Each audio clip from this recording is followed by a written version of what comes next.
Bashers. I'm up, gonna be out everyone? of time because I hear you tapping a beat and I Let's sing in let sync. let's try that. Ready? It's not gonna work. Bashers. See, I just sang in sync for me, but that's not gonna happen for you. Because no matter how amazing technology is, synchronization. Sure, people even have problems with that in studios, like sitting Sure. across from one another, let alone a guy in a lagoon in the middle of the Adriatic and a guy in the eastern seaboard of America. How is everybody tonight? It's a Wednesday night. Welcome to Bashers. Bashers. Are you all ready to Tonight bash? won't be just Let's get ready Bashers' to night. rumble. Bash. Let's get ready to bash. Is Trump in trouble? He's in trouble. Well, I mean, is Trump ever in trouble? I mean, so many things get thrown his way, and he's a non-stick pan. He's like the best. They should test him in kitchens because nothing sticks to him. Yeah. But I don't know. Did you read the Letitia James lawsuit? And she implicated. It's all based on their testimony. So it was very fascinating. Apparently 2 or 3 years in the making. Yeah. It's real interesting. Apparently, Eric Trump overvalued real estate holdings, knowing full well that there were rent stabilized people, so you weren't getting market value. And apparently, Donald Jr. Invoked the fifth too many times, and then Ivanka took out loans with a inflated valuation of the holdings. So, which is tax fraud, essentially. That's what they were going for. So there's a long list of the fraud allegations, not just to Trump, not just against him, but against the kids. Now, there's one of the kids I can't speak about, and you know the reasons why, and that's personal. But I can't speak about the rest. I mean, are we shocked that they don't follow daddy's lead? And also, as you say, isn't this guy immune? Isn't he impervious to anything? Didn't he even say him? Isn't that one thing that they love about him? Because I know that the right everybody watching Fox News right now is going to be like, oh, it's a witch hunt. They're just trying to stop him from running for president, right? Our savior. Yeah. Stop. Their deity. Stop killing Jesus. But isn't the thing they like about him the fact that he's like ballsy and ready to break the rules the number at any one moment? Isn't that one of his? Isn't that some of his allure? Yeah. That he even said it himself. I can stand in the middle of Fifth Avenue and shoot someone, and I'll still get elected. Yeah. That woman I was talking to, the woman I was talking to at this wedding the other day was a Trumpy. She's like, you may not like what he says, but he says what he feels, and that's what I like. He's honest about things. He's like, fuck this and fuck that and blah blah blah. He explains, right, and that's the most appealing thing. And he doesn't act presidential, and he says, Hitler said what he felt. Hitler said what he feels. Hitler was, I don't like this and I don't like that. And he was an amazing orator and, great speech maker. Yeah. Which Trump is not. Which Trump is not, because he keeps making hard lefts and hard rights in the middle of his sentence. Very, very, very good legislation. It's going to be very good. He never reaches the end of a sentence. Never. No. He'd say, if I was to use the sentence I just used, he never reaches the end of it. And you know what? A lot of people say, he'll do a hard left in the center. You have some hard lefts, my good friend, but that's why I would be terrible at it. There's nothing next to Trump. But is he really? Is this proper trouble now? Is this real trouble now? We'll see. We'll see. But it's big though. It's well, like the whole Mueller report, and 800 million lawyers couldn't get anything off of that. Now apparently all the redacted stuff that was on there, and Mueller has even said a lot of stuff wasn't admissible, and it was just, I don't. At this point, it's almost like, who cares? It's like another one. I don't know. A real conspiracy theorist might say they make these things up deliberately so he can overcome them and come out on the other side to applause. That's great. Isn't that great? Wow. Well, like COVID that time. Do you remember he got COVID? Sure. But then he showed up in a car with his agents driving the car, and everyone was like, "Hold on, he has no mask on, and he's just been diagnosed as positive. What the hell is he doing to his own Secret Service agents? Because he didn't have it, and maybe it was just like, look, I'm super powered and I can overcome anything." Right. I mean, that was just, I took this, the best medicine that we have, the greatest people in the world, the greatest minds, and, he overcame it in one day. But the funny thing is, a lot of people have to be in on that, which is the one thing I can't ever wrap my head around, is like, conspiracy theories and, 9/11, the moon landing, lots and lots and lots of people would have to be in on it. There's got to be one loose screw somewhere. So I don't know. He went to Walter Reed, which is, the highest level medical facility in the United States, where presidents go for, secret treatments. So maybe they did have that. Maybe they do have some, all the staff there. They'd have to be in on it. Or maybe they just kept them in a room with 3 doctors that are in on it. Who knows? Anyway, let's see what happens. This is it's breaking news. It just came out. We were supposed to talk about other stuff. We will talk about other stuff. But this, of course, is larger news. That's a lot of people believe he'll be president again. He may very well be. So it's prevalent. It still is. He hasn't faded into the distance like many other presidents did. Even George Bush kind of faded neatly into the distance, and he did his 2 terms, and he was, it was on his watch 9/11 happened, and the Patriot Act, and Afghanistan, and many other things. But he, stepped down quietly. Jesus Christ, Trump did Trump did no such thing, stepped out quietly with grace. Isn't even in his lexicon. He didn't even want to move out of the house.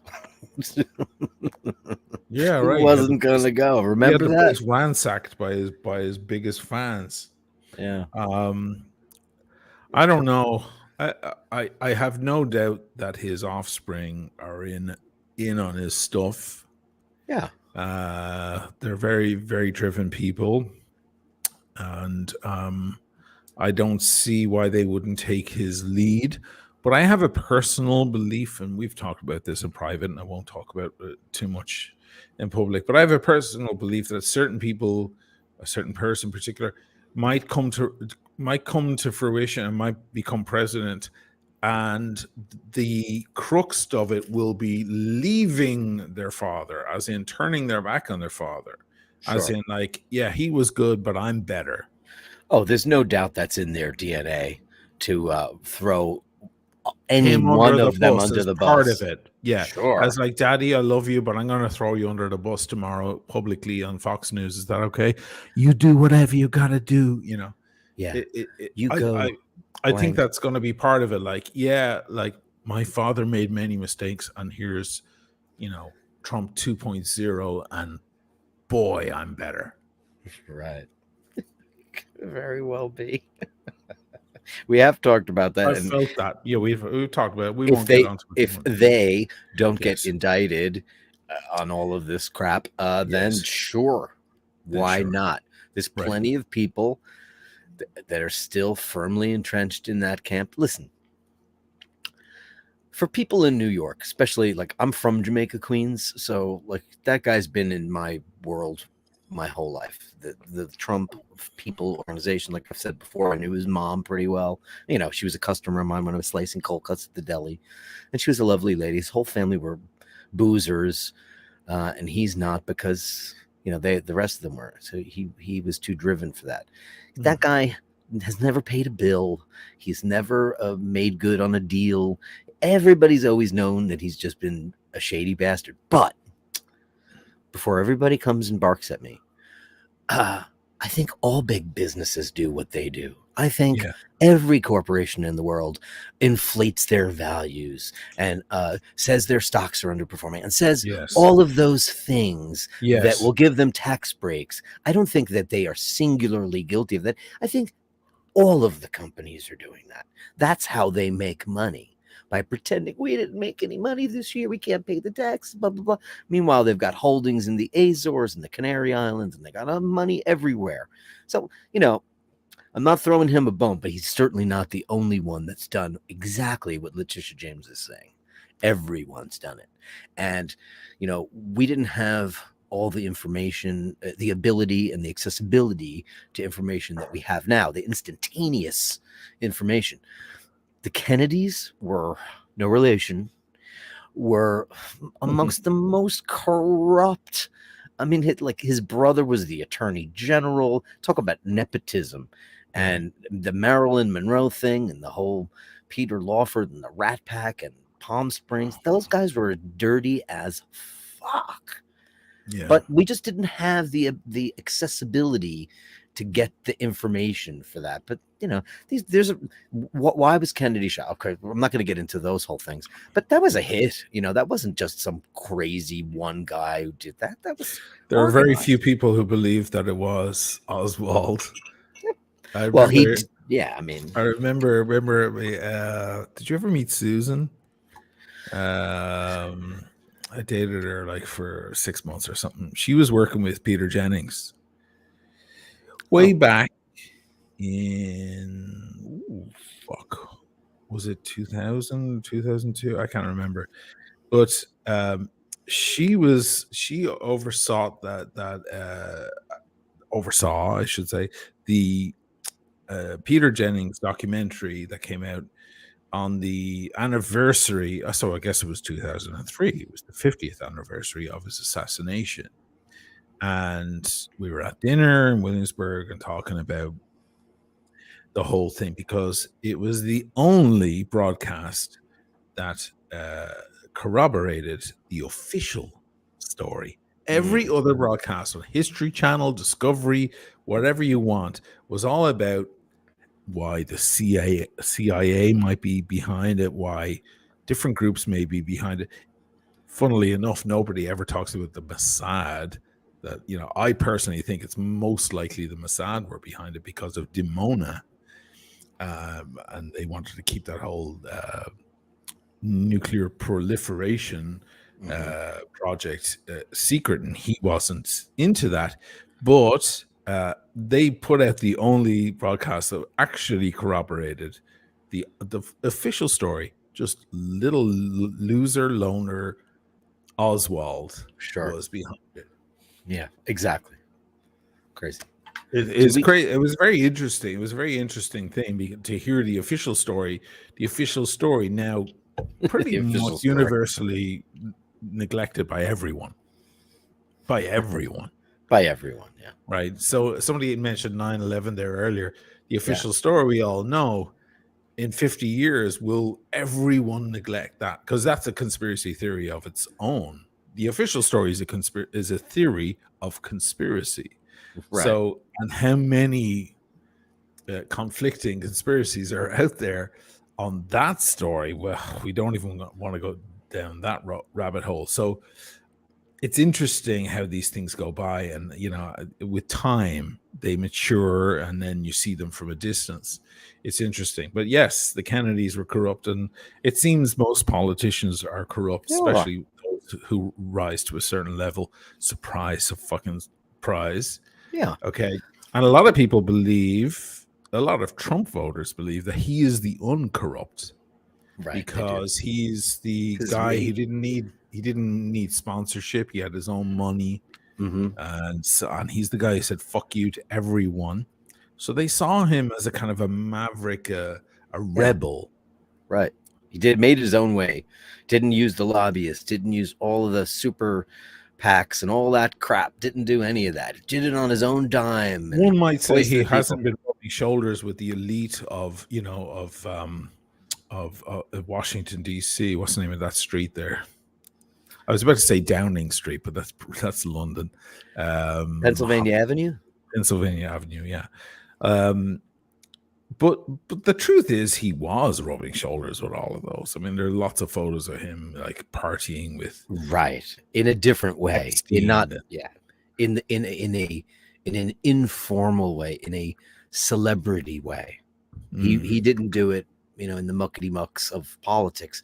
He did it.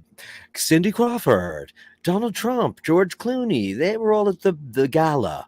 It was just, you know, paparazziville. It was never politically driven. It was celebrity driven. You know, let's face it, he's a celebrity. And after The Apprentice, you know, he was a local celebrity in New York for way longer than he's been national. Well, not now, but I mean, everybody in New York knew of him because he was just a big mouth and always said stupid shit like I could, you know, kill a man on Fifth Avenue. And that was just one of a million. So we were all on to him way before the rest of the world. How in the world an elite golf-loving guy appeals to, you know, a guy in Georgia or Tennessee, I will never know. Amazing. That's the most amazing part to me, because they always kind of go for, a lot of people would say about George Bush, George W. Bush, that he kind of feigned a Southern accent in order to appeal more to the regular voter from Texas, etc. Right? Yeah. And it always occurred to me that, you know, America like to vote for a guy they could have a beer with, you know. Sure. Oh, he's my kind of guy. He seems like the guy who lives down the street.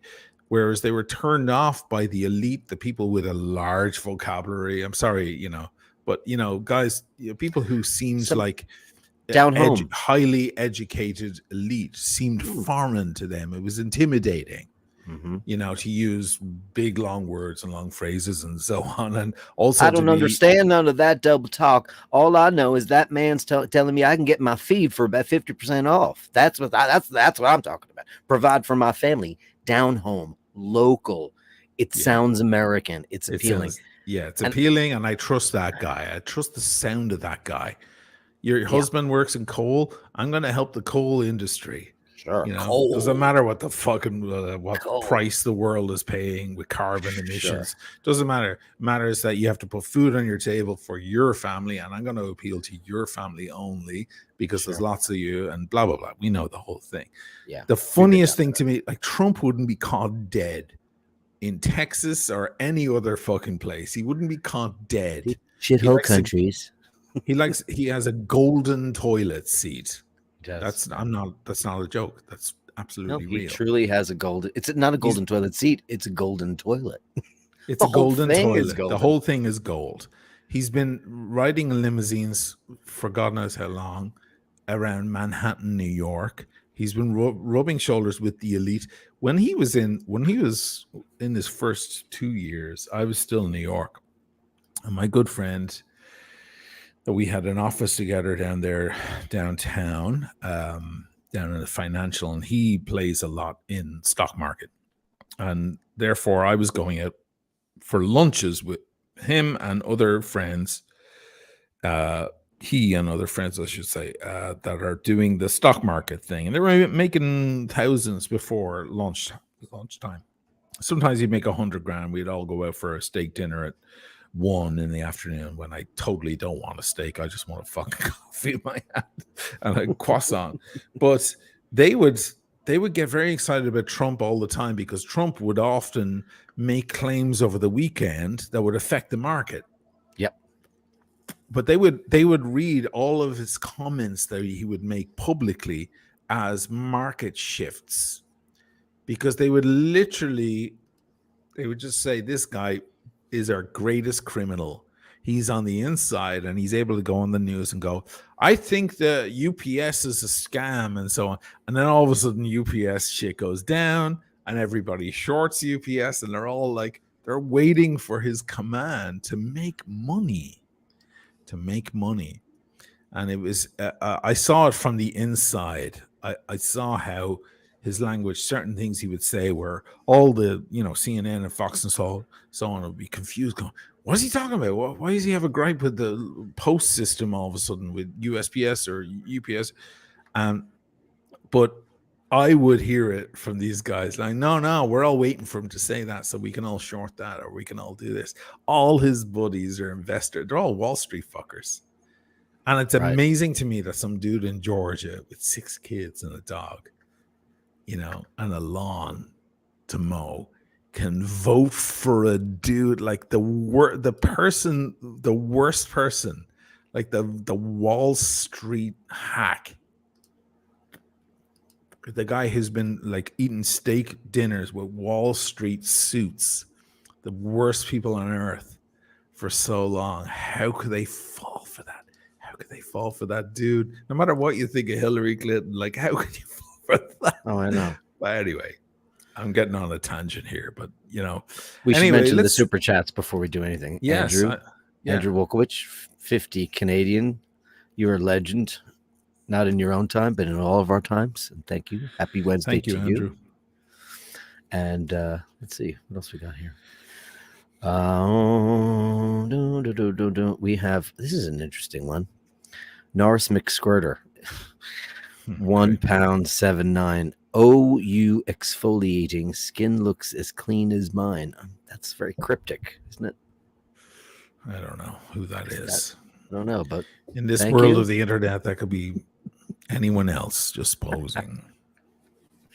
That's the way it happens. When I was a kid, they would always, like, we had Entertainment Tonight and Lifestyles of the Rich and Famous. That was a big one where Robin Leach with champagne wishes and caviar dreams, and today we're going to the penthouse of Donald Trump, and we're going to take this glass elevator, and we go to the top, and it would open up, and it would be the most ostentatious, the beyond bad taste.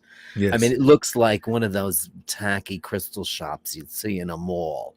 Everything remember when Michael Jackson was going around Vegas and going, "I'll take one of these." I just thought about that. Of those. Right. I just remember that when you made that reference. That's the vision that came to my mind was Michael Jackson just gratuitous. I can't even say the word gratuitously, just purchasing $1 million pieces of gold sculptures just for nothing. I want that elephant. How much is that hippo? Is it made out of rubies? I want that. Oh, look at that's a bird bath. Emeralds. I love emeralds. And Martin, I love emeralds. And I'll take that. And it's just, that's what it was. Everything's gilded. Everything's made out of diamonds and crystal and crazy. It's not somebody who's rich and has a very richly appointed. It is a purposely designed place to look so over the top. Like, he must have walked into Versailles and blew like the biggest load there ever was when he saw what that looked like. Forgive me if Carolyn's in the room. But Carolyn Martin, I haven't seen her. But that's just, when you have taste like that, we say there's an old saying, all money and no taste. Well, we all know what that is.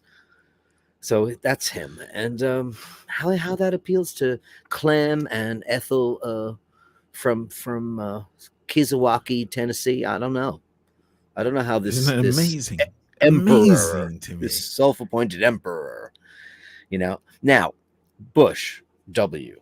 I kind of have a soft spot for that guy because I feel like he never wanted that job, and I think I've said this before, maybe on the show. He does see that now. His parents are from obviously New England, or his mom's not, but they raised him. He was raised here, there, but a lot of Texas. He's a baseball guy, likes to chew tobacco, and he does, to me, come off as a good old boy. And my favorite of his moments was when he was doing some sort of press conference in the Middle East, and some reporter takes off his shoes and flings them at him. Oh yeah, and both times he just ducked. And kept his head up and then ducked the other shoe. And the guy put his head back up. I was like, this guy's invincible. That's an amazing thing. The tenacity is the only real currency in the modern world, I think. And that's how a lot of great men get where they are. It's not their intelligence necessarily, or their skill or their vision. It's their tenacity. Yeah. That's what Sure. Harrison Ford said, actually, about the movie industry as well. Are we going to move on to... Can I make a Harrison Ford reference real quick? Please. Ready for this? I have inside information from a friend of mine. Okay. Do you know Harrison Ford signed on to do a television series? When? Which I cannot believe. When? It's coming soon. It's in production. You know why these actors do these things, because they don't want to leave home. They don't want to go far afield. It's probably set in New York or LA or wherever he lives. Sure. And he only has to drive. He only has to drive down the street and go, "My wife, goddammit," whatever he has to say. Right. Right. Oh God, I could watch that movie 50 times a day. Frantic. Never get tired of it. Yeah. I love Frantic. Yeah. Well, we all love Frantic. Did Martin. Did they? So where were we on that? I was gonna move over to Adam Levine. Oh, Adam. Because he's all over the news because he cheated on his wife, who is a Victoria's Secret model, with let me share the screen over with this woman who is an Instagram girl. I was looking at her. Sure. Where else would she be from? I know. Where else? We can talk about it ad nauseum. The Pickens? The Pickens are all on Instagram now. This is the girl here. Oh, she's a... She looks like a nun there. That's weird. Doesn't she? She always looks like a nun. Well, the outfit in that picture, she looks like a horse, but she's got a very long face, doesn't she? Do you have audio on that or not? There's no audio. No, okay, that's fine. So she's talking about the whole thing. She's revealing the whole thing. Yeah, she's discreet. They apparently, it's very discreet. Whatever happened to discretion, by the way? Can I ask, is a general potboiler, when people have affairs, especially with celebrities, I've known a few people in my world, in my realm, that have had dalliances with celebrities, and that information never comes to light. Because they have to sign an NDA. Well, no. Regardless of that, how about just a bit of honor? The reason why this woman now is disclosing this to the press is because a friend threatened to sell the information from her own account, which couldn't happen unless she had her password and all that stuff. So this is a load of shit. This is just a girl. She's feigning it. You think she's just looking for the attention? Of course she is. She's an Instagram girl. She wants to get famous. Instagram girl. Yeah, you cannot trust an Instagram girl. No. Right. Listen, it's all about celebrity. What outfits I'm wearing. Look how cute I look. Look at that. Look at that. Look at that mug. What does she look like without that? I know. Well, this is the thing about Instagram girls. And I know a few, and one might be on the channel actually pretty soon.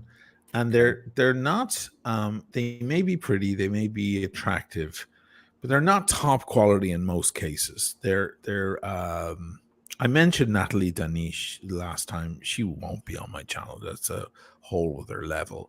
She's huge on Instagram. She's an incredibly stunning looking woman. Now she's kind of taken it on herself to become like a representative for the Ukraine issue, and that's great. But we spoke about that. Actually, sorry, I didn't mention it on iBoxers. It was on with Theo and Christian and Tim Wright and stuff. But most of the Instagram girls are really remade. They're very remade girls.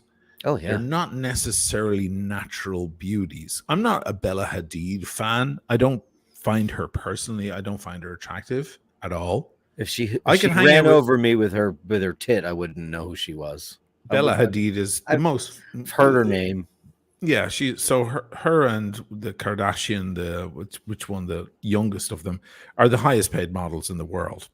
You know what's interesting about that statement is that I don't know. I wouldn't know either of them if they smashed into my shopping cart. Yeah, but you'll know some woman, some actress from a 1957 movie. I might. You're living in a different. No. But I know every single supermodel the real supermodels, Naomi Campbell, Christy Turlington. I knew still that's the 90s and the early 90s. They were real with the time. supermodels. Yeah, well, These are not what's her name? supermodels. Kardashian, Kendall Jenner. She's a stunning creature. Okay, Well, I'm not doubting taking she's some beautiful. hit for saying creatures. I mean, the creations, God's creations, right? Right. They're creatures that roam the earth, and I think they're magnificent. I also think a wonderful ship or a great airplane or a wonderful instrument is a creation, Sure. but not from God. But these things are just born naturally, and it's amazing. And I guess they've worked their way into modern culture. The Kendall Jenner is beautiful. I mean, I don't know if she's a nice person. I doubt she is, honestly. Well, she comes from that vapid gang. She comes from that terrible bunch. So what chance does she have? And but she look who her is mother is. Magnificent to look at. I mean, and is she's she like 10 naturally inches good taller, looking? naturally good looking, and That's not she's plastic 10 surgery? inches taller than the rest of them. She's 10 inches taller than Kim Kardashian. Who's her father? It's really Bruce Jenner? I don't know. You think I know anything about that family? I don't care, and I would rather not know. But Well, this is not really natural. Now, look at this Instagram girl, right? Yeah. I mean, this is how much? This is your classic thing. Yeah, how much? Exactly. How much? So the boobs are completely fake, right? She has the nice hourglass shape, and she's fixed up everything on her face. Yeah. She's filled out whatever she needs to fill out. And this is a lot of Instagram girls. And she's sexy. I mean, I'm a fucking red-blooded male. Are you kidding me? You put that in front of me, you think I'm not going to... But it's... You know, these Instagram girls there's something vapid, something shameless about them and so on. Self-promotion is what Instagram is. For a real star, and the thing that these girls covet the most in the world is real fame, because they kind of have a fake fame. You know, there's a huge difference between, like, just at the Venice Film Festival recently, you have a lot of people arriving on boats and in cabs and on the red carpet. They're kind of half nobodies. There's someone who was on a show here in Italy, some model, or someone who's known for something small. Then you have the Brad Pitts walking in, and the big stars walking in, the Timothy Chalamet's, real actors with real cachet behind them. And there's such a golden difference between the fake social climber versus the actual star who almost isn't interested in celebrity, is almost turned off by celebrity. It's such a higher level. Now, to a girl like this, where is she? There she is. Adam Levine, who, whether we like him or not, he's a talented songwriter, singer, and musician. And no one's going to say he's not talented. And he's a pretty good guitar. By the way, he's wearing a Paul Newman. He has a vintage Paul. Look at that's what I was going to say. He's wearing a fucking Paul Newman. That's the first thing we saw. That's the first thing I saw. I saw the picture and I went, look at it. That's a $500,000 God. That's $500,000 on his wrist. That's the first thing I saw. I went, and you know what? He's a ride. He's a great looking dude. Yeah, he's ripped. He's fit. He's ripped. I mean, the tattoos are overkill, but you know, that's a thing, fetish for people. Yeah. You know, what you said about celebrities. Now I'm gonna make an old timey reference, but it's one of the inarguably one of the greatest movies ever made, and considered to be the greatest script of all time. And it's called All About Eve.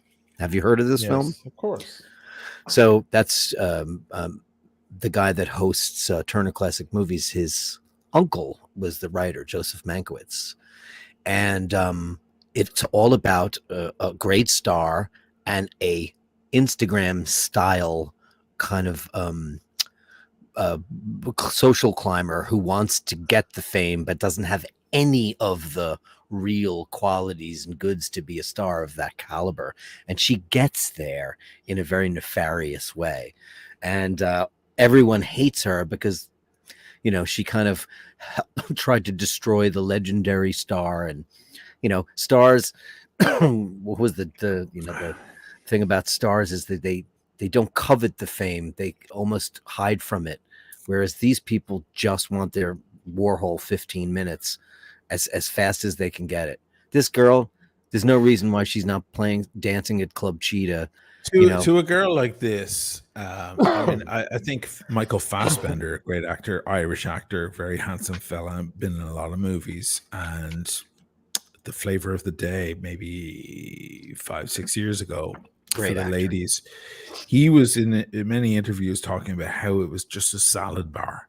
That when you reach that level of fame, especially the kind of fame that he reached, being a stud, being a handsome fellow, the kind of dangerous look in his eyes that a lot of women want, that he was literally faced with the world, like which woman would you like or how many would you like, and it was just very bizarre and odd and uncomfortable to him. Now, to a guy like Adam Levine going to a resort, because I think they met here on a resort. This girl was at a resort taking photos of her ass or whatever she was doing, right? Yeah, selfies of her ass. Yeah.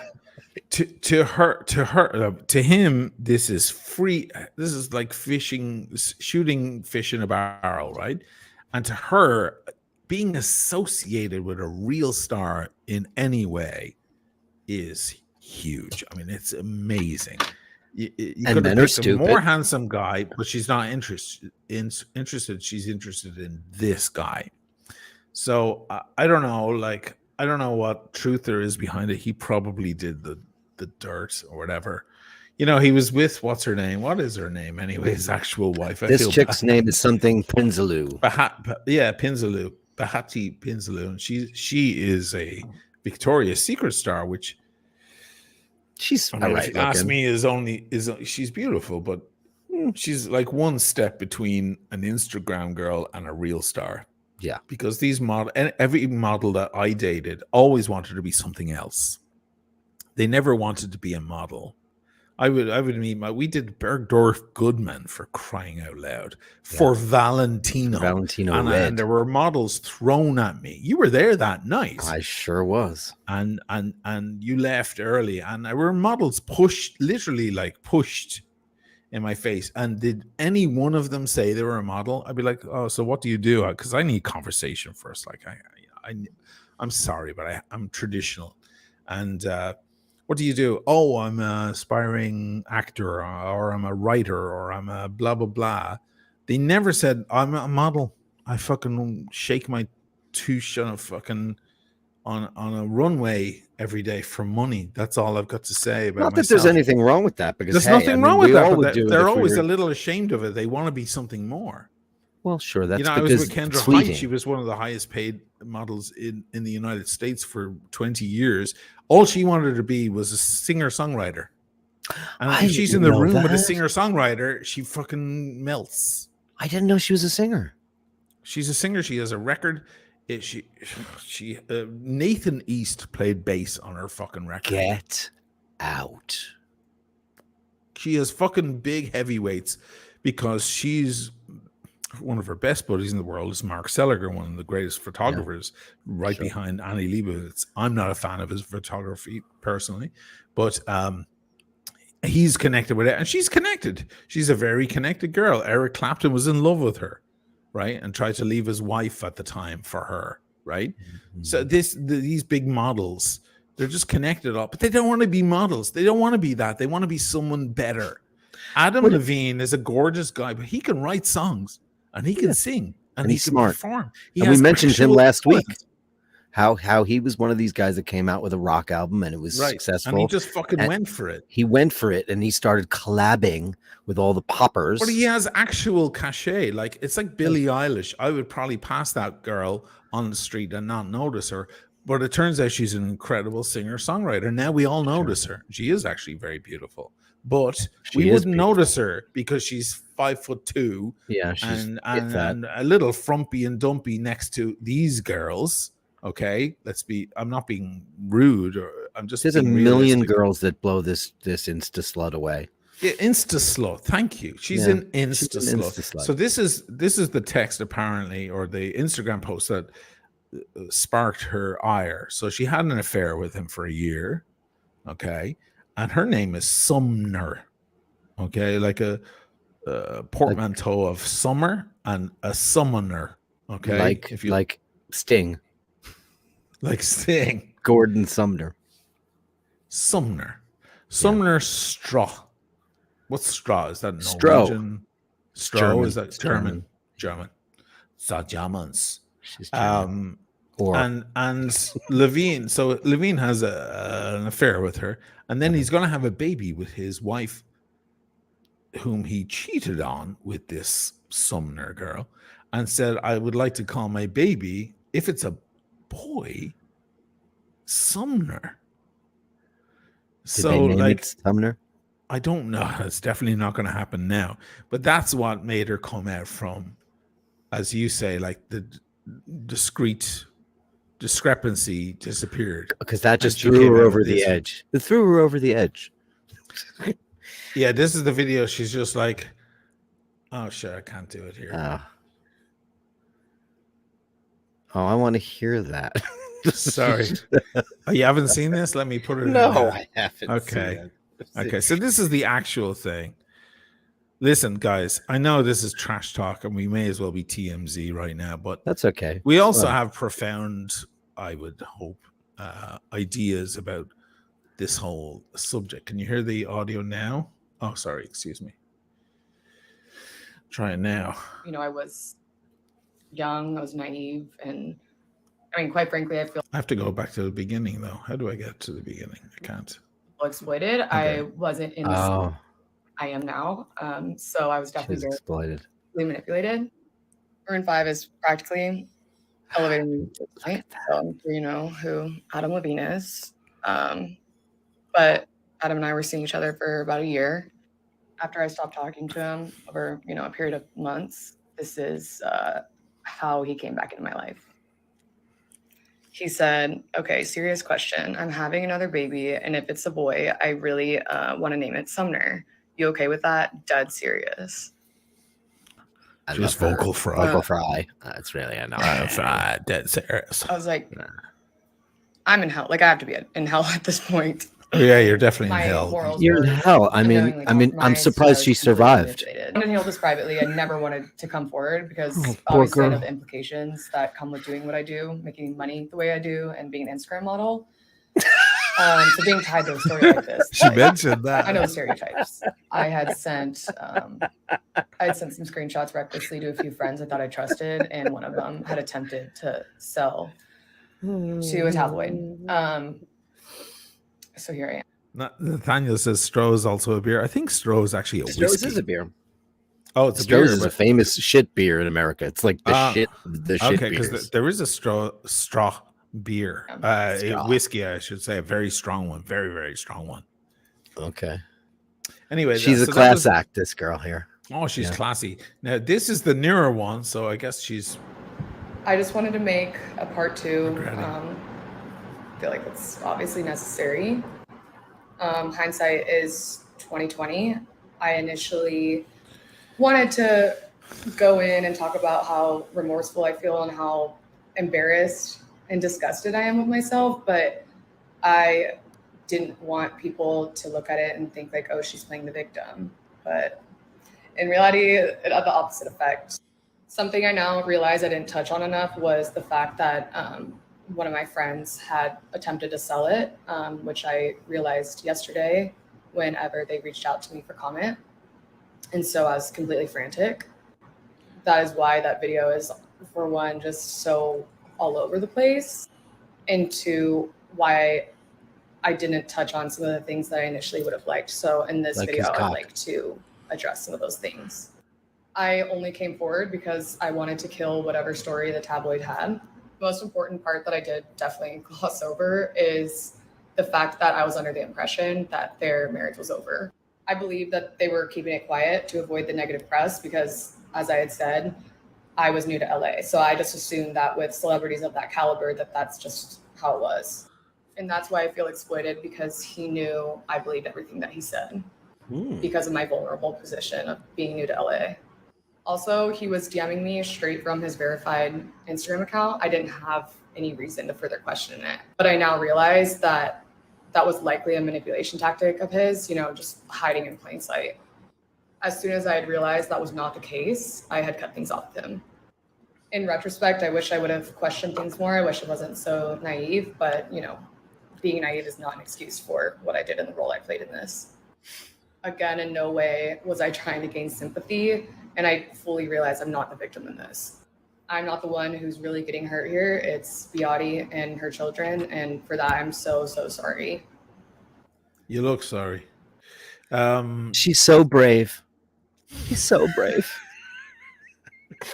You're so brave coming forward with your story. There are so many other victims out there that have had affairs with famous people, and I feel you know what he should do now. He should say she bribed me, or she blackmailed me. She was going to go public, as many people say, when they're trying to gain leverage on me. Go public, because now I'm known for making that video against Nico Leonard, and she get you because I have the Irish act public. I'm gonna go fucking public on you, right?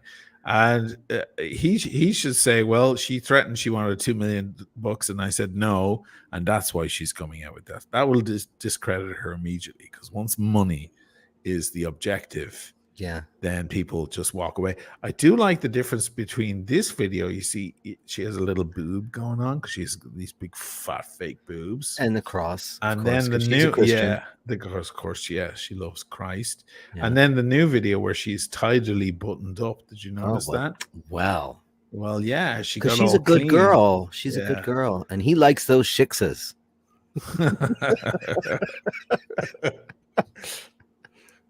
What's he gonna do? What's he gonna do now? Just have egg on his face. First of all, he's a rock star, so nobody cares, right? Because they're allowed to do that. Because rock stars fuck a lot of girls and drink a lot and drive, motorcycles off the roof and throw TVs in pools, and everybody knows it. Yeah. So I don't think somebody asked Lady Gaga years ago, like, "Are you a slut or what are you?" And she goes, "Listen, if a dude fucks a lot of girls and throws TVs out of the hotel window into the pool and blah blah blah, he's a rock star because he's a rock and roller. If he does all these things, he's just a rock star." And she goes, "But when a girl does it, it's different." And she looks at the guy and she goes, "I'm just a rock star." And she good for her. She's a fucking legend. She's great. The more I discover about that woman, the more I like her. She's cooler than fuck, and she's really a fan. If she wears like a Iron Maiden shirt, she's really a fan. She's not just, oh my god, these are my tits and this is my Iron Maiden shirt. Okay.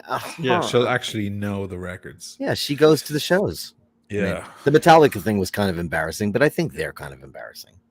They have been for a while. So Adam Levine, here's my question now. Is there a guy like, Ray Donovan? Do you ever watch that show? Liev Schreiber? Yeah. He's like a fixer in LA. He's a fixer for big production companies and for stars who get in trouble. And he goes, beats the shit out of people. And it's quite a good show, actually. And he's a beast, that guy. And he wears nearly this watch. This is my Speedmaster 300M, but he wears the black dial with the broadsword hands, one that Brittany Watch Gringa featured on her channel recently. Great watch. That's a big Ray Donovan watch. But he's a kind of a fix. Is there a dude, in Hollywood or whatever, when a scandal like this happens, calls people like Adam Levine, whoever is in the scandal, and goes, okay, this is how you play it. This is what we're going to do. You're going to lay low for 2 weeks. Then you're going to put out a statement. Then you're going to do a thing for charity. Then you're going to appear at an awards show. Then you're blah, blah. And this is our formula for fixing this stuff. And I'm going to go find this girl and I'm going to give her a load of money and bring her out to lunch and tell her all the reasons why she is on our side and not against us, and make her go buy a nice new home and shut her the fuck up. Like, is there a whole system they go through? Yeah, there's definitely spin doctors and all kinds of people that they can Obviously, he's probably contacted his attorneys and all kinds of gaggles of people. But is there like a Ray Donovan? I mean, Ray Donovan would go in there and she'd be found dead. Ray Donovan is based, for the record, it's based on an older character, a real person in Hollywood, but from many, many years ago, from the 70s. No. So Ray Donovan was a new adaptation of a person, a kind of person who used to exist in Hollywood, but does not anymore. Because you couldn't get away with that shit. That can't get away with anything. All over there. People film you on their fucking iPhone. You can't get away with anything, you know. But back in the day, if anybody threatened a big star or whatever, there was a guy, you know, if the production company or the studio or whatever felt like their movie was at risk and all the millions they put into it, they could call a guy. And the guy would go over and intimidate the fuck out of the person. That was true in business too. It was true in the pool hall. When you had a debt to somebody, it was true at the casino. It was casino, yeah. There were plenty of guys you'd call Sneezy Joe or Wheezy Joe from that great Coen Brothers movie, Intolerable Cruelty. You'd call Wheezy Joe, and he'd come and he'd take care of it. You know, Michael Clayton is a fixer for a law firm. You know, Michael Clayton was a fixer. Yeah, Michael, one of my favorite movies of all time. Great and a fixer. Now you just distracted me because that's one of my favorite films ever. Now the whole film is going through my mind. I'm trying to keep on the same subject. But Ray Donovan, one of the early episodes, is he goes over to some basketball player or something, some football player worth millions, and he's like screwing some girl, and like he's about to come, and Ray Donovan breaks in the door and he takes his cum. Or no, she's blowing him. Sorry, excuse me. I'm sorry for getting like gross, right? Carolyn, she's blowing, but he makes her spit it out because she's gonna spit it into a little cup and then bring it off and go, look, it's him. Like, I have his DNA. He made me pregnant or whatever. Like, use his sperm. A lot of women can get into this stuff with these, big ball players and actors and so on. And they'll blow the guy and then pretend to swallow, but then spit it into a little thing, stick it in their handbag. And the next day they have his DNA and they go, boom, you're my baby daddy. Now you owe me 80 million. Wow. Yeah, it's a problem. I saw a recent article came up. I was reading about that exact problem, and the Ray Donovan episode came to mind. It's like, that's an actual issue. It's like, he's like, he's on the phone. And the dude, he's black, and he's fucking this beautiful Asian girl or whatever. It's interracial, so it's very hot. And he's like, interracial sex is so sexy. Yeah, it's taboo, right? Or it has an extra. Not anymore. Now it's the only sex you see on TV. Right.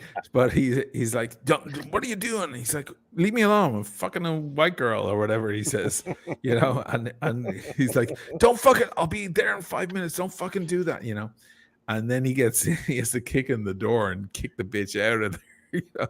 But because she's just after the money. She's after the money. She's after the law. She's trying to get the money out of the dude. Can you imagine these Instagram girls? Imagine the level we're at now. Rough stuff. That's the part I've always been turned off about Instagram, because anytime anyone's ever sent me an Instagram link, I have an Instagram account, which got hacked by a pack of Russian whores, and it took me a month to get it sorted out. I always get those pictures of these girls making the fish face and this is my ass and this is my boobs and this is my new bikini. Look, she's like, look, I'm in Mazatlan. And it's just a picture of, all you can see are her enormous breasts. And there might be a little bit of a palm tree in the background. So, I mean, it's just a narcissism roller coaster, that Instagram. I know that people use it and make money off of it, and I know that I've seen a lot of people's Instagrams, and there's some cool. It's a great idea, but whenever there's a new idea, somebody figures out a way to turn it into a way to promote themselves. And hey, I'm not saying we're not doing it. We have stuff on Instagram too. Why not? But I mean, I feel bad for his wife because she seems like a nice person, but she probably knows he goofs around on her anyway. I mean, I don't think that this girl is particularly attractive at all. I think she looks like a horse, and she's a bit horsey. She's a horse, but she's got some sexuality to her. Like that. Oh Jesus Christ! Yeah, look that. at all the commercials I'm getting. Look at all that crap. Look at this bullshit I'm getting. Okay, can you pull up her OnlyFans? Does she have an OnlyFans? I don't think so. I'm assuming she does. No. There's a whole making the step to OnlyFans is a whole other thing. Well, that's next stop. Look, this one next stop OnlyFans. Well, you know, if you get desperate enough and you want the money, he's ripped and he's full of tattoos and he's a rock star. So that he's certainly not getting buried in the Jewish cemetery. Yeah, because he is very Jewish, isn't he? I mean, but look at totally he's got California on his stomach. Yeah, which is he's gangsta. He's like Tupac. Not his music though. There's nothing gangster about. No, but I'm just saying, like, it's so fluffy and light. His music. This is a guy that has. Listen, I don't have any. Now that is a stoic beauty. Now, what he went for, if you'll allow me speak as a red-blooded male for a moment, do it. That is a stoic beauty. She has striking features. This is what you would call art in the modern in the fashion world. Sure. This is very Helena Christensen. Yeah, she's an artistic beauty. Yeah. Whereas this other thing is she's like a cheeseburger. Like sometimes you just want a fucking cheeseburger, right? Sometimes you just want, she looks like a chocolate muffin. Like there's the difference between these two girls. Like one is a stoic beauty who probably without the makeup and all the stuff doesn't look all that. The other one looks like a trollop that you just want to like explode onto or whatever. Sorry, but like it's true. This is the difference. You're dirty today. I'm a dirty boy sometimes. Of course. I mean, look, there's the classic difference there. Like, look, I have to accept all this bollocks. So look at his wife. She's so I can't zoom in. Hold on one quick second. Ready? Sumner has 258 posts on OnlyFans. On OnlyFans, okay. All right, she's an OnlyFans girl. So she's showing a bit. She's showing a bit more on OnlyFans.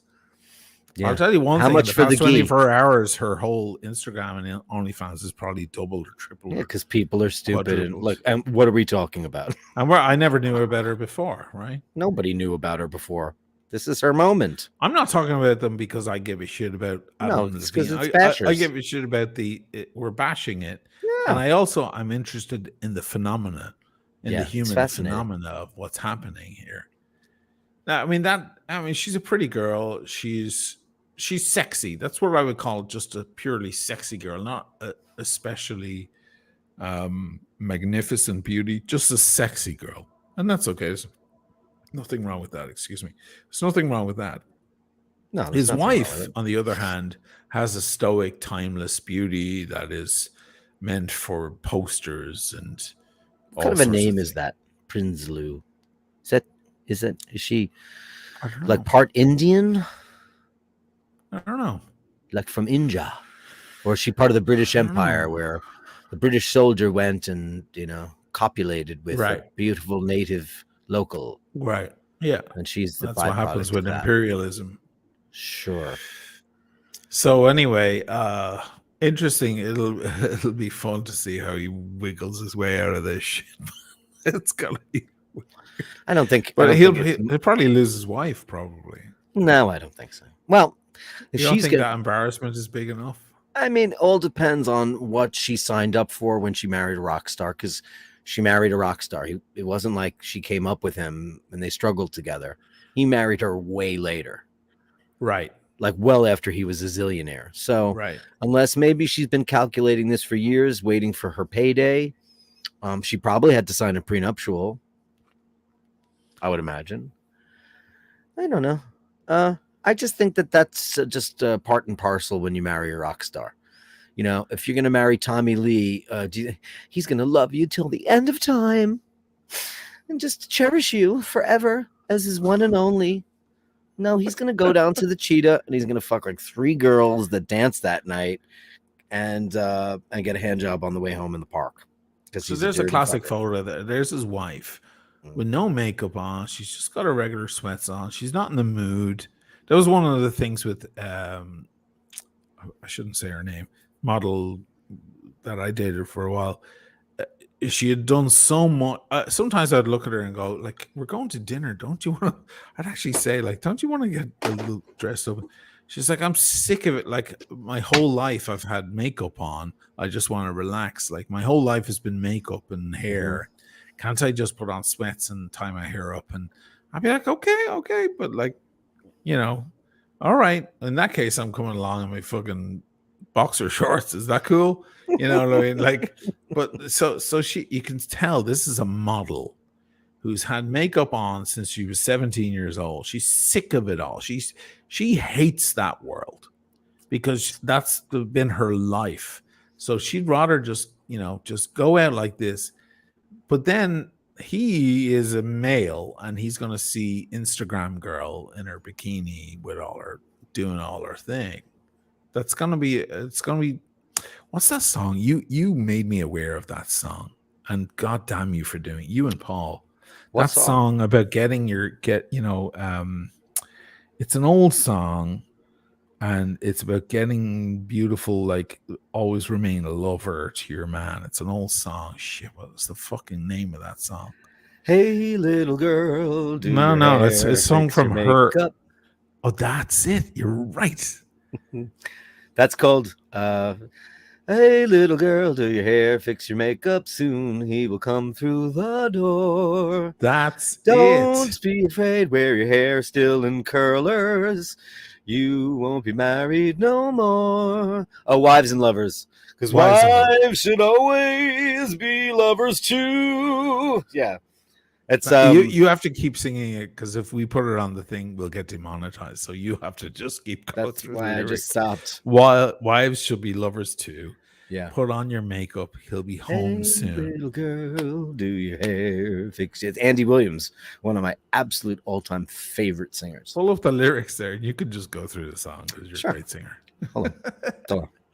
We've learned our lesson by pulling. We kept him on all the time. Wives. And we did lovers. It's the greatest shit, though. The lyrics are amazing. It's so dark. That's because they're so not timely. So, hey little girl, comb your hair, fix your makeup. Soon he will open the door. Don't think because there's a ring on your finger, you needn't try anymore. For wives should always, I'm going to sing it loud, be lovers too. Run to his arms the moment he comes home to you. I'm warning you. Beautiful. Like, day after day, there'll be girls in the office, and men will always be men. Don't send him off with your hair still in curlers. You may not see him again. That's dark. That's dark. Yeah. So dark. Yeah. Oh my God. Yeah. Jack Jones made it famous too. I got to give Jack a little credit. The inimitable Jack Jones, great singer. Back then. I'm thinking of the other lover by what's her name? The female singer we love. Her name has disappeared right now. Julie London. Drinking. No, modern, super modern. Modern. Made a fool of herself on SNL, but we still like her. She made a fool of herself on. People didn't like her performance on SNL. But we like her. No, Lana Del Rey. I loved it. Lana, fuck people are idiots. I loved it. I know. Sorry, I just like a blanket. I'm not going to play this, but the other lover by Lana Del Rey. There's some dark lyrics. Other lover. Oh, the other woman, not the other lover. The other woman. Yeah. Let me look at the lyrics. Okay, this is dark. This is as dark as it gets. The other woman has time to manicure her nails. The other woman is perfect where her rival fails. And she's never seen with pin curls in her hair anywhere. The other woman enchants her clothes with French perfume. The other woman keeps fresh cut flowers in each room. There are never toys scattered everywhere. And when her old man comes to call, he finds her waiting like a lonesome queen. Because to be by her side is such a change from the old routine. Oh, dark. But now it turns in the new direction. But the other woman will always cry herself to sleep. The other woman will never have his love to keep. And as the years go by, the other woman will spend her life alone. Dark. Yeah. Well, there used to be songcraft. I mean, cheers to Lana, an artist I really like. She didn't actually write those lyrics; they're written by someone else. But she took the lyrics. They're beautiful. It was a joint thing, and she sang the song, and she sings it very well, and it's very retro. The other woman, it's very nice. There was a time when they put a pen to paper, they wrote poetry of sorts, and maybe it was misogynistic or things. People have to remember that things are of a time. So you go, oh my God, that's so sexist or whatever. That's the way it was back in the day, and we move on. We learn from mistakes. Slavery happened, the Holocaust happened, the invasion of every country by the United Kingdom happened. Lyrics were dark and they were misogynistic and terrible, but we should hopefully have moved on from that. But you can still look at it and see the art in that stuff, and some of it's great, and the melodies are great, the orchestrations are great. I think Lana's a throwback, and I think people were not ready for her when she showed up. Is she the greatest singer in the world? Who cares? She's evocative.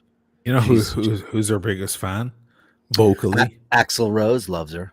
Yeah, but I know her biggest fan vocally in the music world, Taylor Swift. Oh, is that Taylor right? Swift? That's her hero. Lana Del Rey is Taylor Swift's hero. Oh, I've seen it. Wow. So I know you don't like Taylor Swift, and I have an appreciation for Taylor Swift. I don't dislike her. I just think it's not just her 10-foot long legs. Although it's really hard to ignore those legs. But it's she loves the fact that Lana Del Rey went, I don't care. I'm going to keep being me and keep making cool music. It's a beautiful thing. Thank you, Nathaniel. I need to shut Blondie down now. Fuck. I'm fucking sorry about that, darling. She's getting personal here. Fuck. Please don't. You couldn't help yourself. Can you do that on a text message and yeah, I don't know. Like, does she know the difference? What a shame! What a shame. Anyway, I didn't want to do that. Well, she's blocked. Get personal like that. Okay, fine. I didn't see it, but I've seen her do it before, and I just don't understand the purpose of we're doing a thing here, and it's disrespectful to me. I whatever your problem is, Yeah, my Dirk's show too. also here. It's his my show too. So you know what? Yeah. That's not nice. Oh, she's not. I'm not going to go. She ain't concerned with that. I'm not going to go on, when you fix your green screen for an hour and say, get your green screen together. It's not nice. Just be nice. Yeah. Alcohol does a lot of fucked up things to people. It's true. I've done the worst things in my life on alcohol. I mean, alcohol I've struggled with it my whole life. I still struggle with it. In some ways, it's fantastic. It's a wonderful thing. And then you'll also do the stupidest things in your life on it. Sure. Thank God we don't do drugs. Yeah, thank God we're not like. Asheen and I are the only two people I know that have never done drugs. Yeah, never done cocaine, never done anything really. Smoked a little pot one time, hated it. It was crap, boring, didn't like it, whatever. No judgments, but no, not for me. Like a bottle of wine, thanks very much. I'm not even inhaling. I'm having this cigar. I'm not even inhaling it. It goes in my mouth. It goes out. That's that. It's a flavor. That's what she thing. said. What's our next topic? We're not allowed to do that anymore. By the way, do you like my new background? Because I found the perfect one. Because I like trees and atmosphere. And sometimes I see snow and I'm like, I don't want to fucking see snow. I like snow. I like snow when it gets snowy, and then I'll have all snowy background. You know the song Snowflake? It's called Snowflake, right? The first one on 50 Words for Snow. I'm referencing a Kate Bush record, the last record she put out. I've never, ever in my life felt snow like I have felt in that song. The way she evokes snowfall, it's mesmerizing. And I happened to buy that CD the day it was snowing. I love that record. I love that record. That record is amazing. Lake Tahoe. Oh, Among Angels. That's Among Angels. That's the only song she played off the new record. She ended the show with it. That kills me. And the video they made, I'd love to pull it up for the fans, but I can't. We've learned our lesson the hard way, guys. People get shut down. Look for Kate Bush Among Angels. There are 2 videos. 2. Yeah. One is the official, which is an animation drawn in black and white of this young girl of a girl who's cycling and then walks into a lake. It's very, very beautiful and painful. And there's also a new video that is not made by Kate, but a fan of Kate's who made a 3D video, which is also very powerful. And it, like, either one, whichever one you discover first will be your favorite. And it's magnificent. That's a beautiful record. I can't watch the Lake Tahoe video because of the dog. The dog, yeah, of course. I can't oh my God. I mean, if Kate does, Kate, give me a second. Give me 1 second. Go ahead. I thought I shut every phone in this house. It's okay. It's okay, man. Go ahead and do your thing. I'll go through some comments while he's gone. Sorry, guys. We get off on a rant and we ignore the comments a lot. I'm so sorry. I don't see any super chat many. Here's Nathaniel. My home phone number. Yes, I still have a landline. I'm sorry, man. I just while you were gone, I was going to go through the super chats. No, go. Yeah, go. Is being a model on Instagram like being a soldier on Call of Duty? That's interesting. That's a good comment. Thank you, Nathaniel. And we're light on the super chats. We're light. We're very light. It's Wednesday. Everybody's broke. I guess everybody's broke. It's been very light on super chats. Guys, we need to talk to you guys about something here. Yeah. Dirk needs to go full time. I'm already full time on YouTube because I bring in, enough to make it worthwhile money. I want to quit my job and I want to move. I want to move to Europe. Yeah, like how can we make that work, guys? Like, what night would you rather us on? What time and what night? Yeah. And also we're thinking of making memberships. Like, you guys want to become members, become bashers, have a say and, get involved or whatever.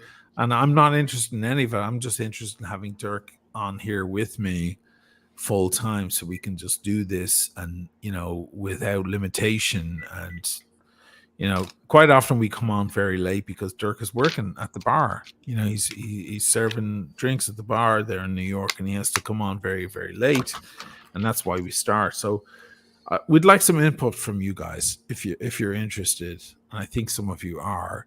Like, how can we do this? You want to become members? Can there be a monthly thing, just so that Dirk doesn't have to worry about like putting bread on the table, So it would be nice to, we're trying to build the channel into a more, bigger thing, and it's growing. We've been getting a lot of the same people all the time, and it's been great. And we're not e-beggars because I know a lot of channels do that. We don't say, subscribe and like and all that stuff, but it would help. And we really want to get to the bottom of when. We do it now on Wednesdays at 5 and we do it Saturdays at 6. And we noticed inconsistencies in our viewership. So 5 and 6 for Europe is 11 p.m. and midnight. So it's Saturday at midnight if you're in the UK or in Europe. It's very late on a Saturday. So, just to outline that. Go ahead, Dirk. Sorry. Yeah, we were deciding, we were thinking that Saturday night is the one night that most people either have family and or, social commitments, so they can't come on live and join us in the chat. And it's a lot more fun when you're here with us than to watch us later, because then we can't have the interaction. Because even if you don't super chat, I mean, we do still pull up a lot of chats. And don't think that it has to be monetized for us to do that, because a lot of you guys have a lot of really funny things to say and great comments and great retorts, and we appreciate it all. So the live element of it is the best part for us. Sure, you can watch it later and we'll get thousands of views after the fact, but in the moment part is what we're doing this for, because you guys have often steered us into a conversation that has been some of the best bashing we've done. So, and we thank you for that. So, Malik. I missed. Excuse me. Oh, sorry. I tried to point at one. Jem Hadar says it's late. Are we too late? We're doing this too late? I don't know. Too late for where? The world's a 24-hour globe. Yeah. So, we're doing it at 5 p.m. Eastern Seaboard. It's early for LA. It's early for the Midwest. But then when we get into Europe, it's late. Yeah, it's late over here. It's late for the Brits. It's late for the Europeans. They love it, but they have to wait up. And a lot of people fall asleep because it's just too late for them. They fall asleep and they finish it the following day. Yeah. Should we do it earlier? What time is good? Also, we're a late night show. Like, it's chat, it's banter. We're having a drink. It's not stuff for lunchtime. Either. But so your feedback is important. Like, when would you like us to come on so you could be a part of it? And we're thinking about doing some cool iBashers merchandise too, where we just started getting some of that together, building the channel up so we could, have this as a long time thing that, we could come to you twice a week or however you guys want us to do it. And it'll be more flexible. It's just getting to the point. Oh, Andrew, Dirk. Aww. He's your biggest fan. Thank you, mate. He is. He's the greatest too. Thank and you, he never really asks questions. Here's the thing, and I wish you would, because you've just been great, man. Enjoying the chat. Yeah, just enjoying the chat. You've been really great. Shane McGuirk or McGuirk. Yeah, remember last week we had McGuirk. Last week, $5. You do a great job, lads. Yeah, we've had a lot of people on Nathaniel saying that most Saturday night social functions begin. Saying, yeah, totally, I get it. It's Saturday night, you got somewhere to go. Musicians, you got gigs, et cetera, et cetera, et cetera. So I get it. We get it. So we're trying to. Nick Nicola says, Dirk, you need to get to Europe so you can do it an hour or two earlier. Listen, the plan. Listen, Paul and I. My perfect slot. It would be Friday night. At what time? At 9 or 10 p.m. Friday night, my time. So that would be 3 p.m. New York time. 3 or 4 p.m. New York time. But if you were in Europe, you'd have a bottle of Barolo in front of you that cost exactly $12. Wouldn't even be that. If I was in Europe, it would be $3, $4. I'll just get the Nebbiolo for $2.50. That's the crazy thing about Italy. Italy's always been the plan. It's just, as it seems more and more that day for us, like my situation here in New York has changed to a degree with where I live. Look, Ray is saying late on Friday night's good, 11 p.m., 10 or 11 p.m. Now, Ray is in Ireland, so that's 10 or 11. So that's the times we normally do. Yeah. But on Friday is a good night for this kind of stuff. Friday, not going out to meet end of the week, your girl or your significant. No, Saturday night or your insignificant other to do that. Insignificant. Leon, love this guy. Might be cool to do a show where you get people to jump in and participate with the. Oh yeah, well, you mean guests? Yeah, we've tried. Yes, we'll definitely have a couple when we can. We had Archie Luxury on our first show. That was our first show. We had a movie producer Steve Shapiro in. Yeah. We had Tim. We had Tim. We had Tim Wright. Blondie. Blondie. We had Dana. Yeah. Dana's more be a recurring more guests. Yeah. Dana will come back more and more. So yeah, guests of course are a great idea. Yeah, that's definitely future plans. Yeah. We started this basically because we started a podcast maybe in 2001 or 2. When did we start that? Dundee said Friday is good. You see? Yeah, Friday. This is when I normally do Who Needs a Drink, and a lot of people come in.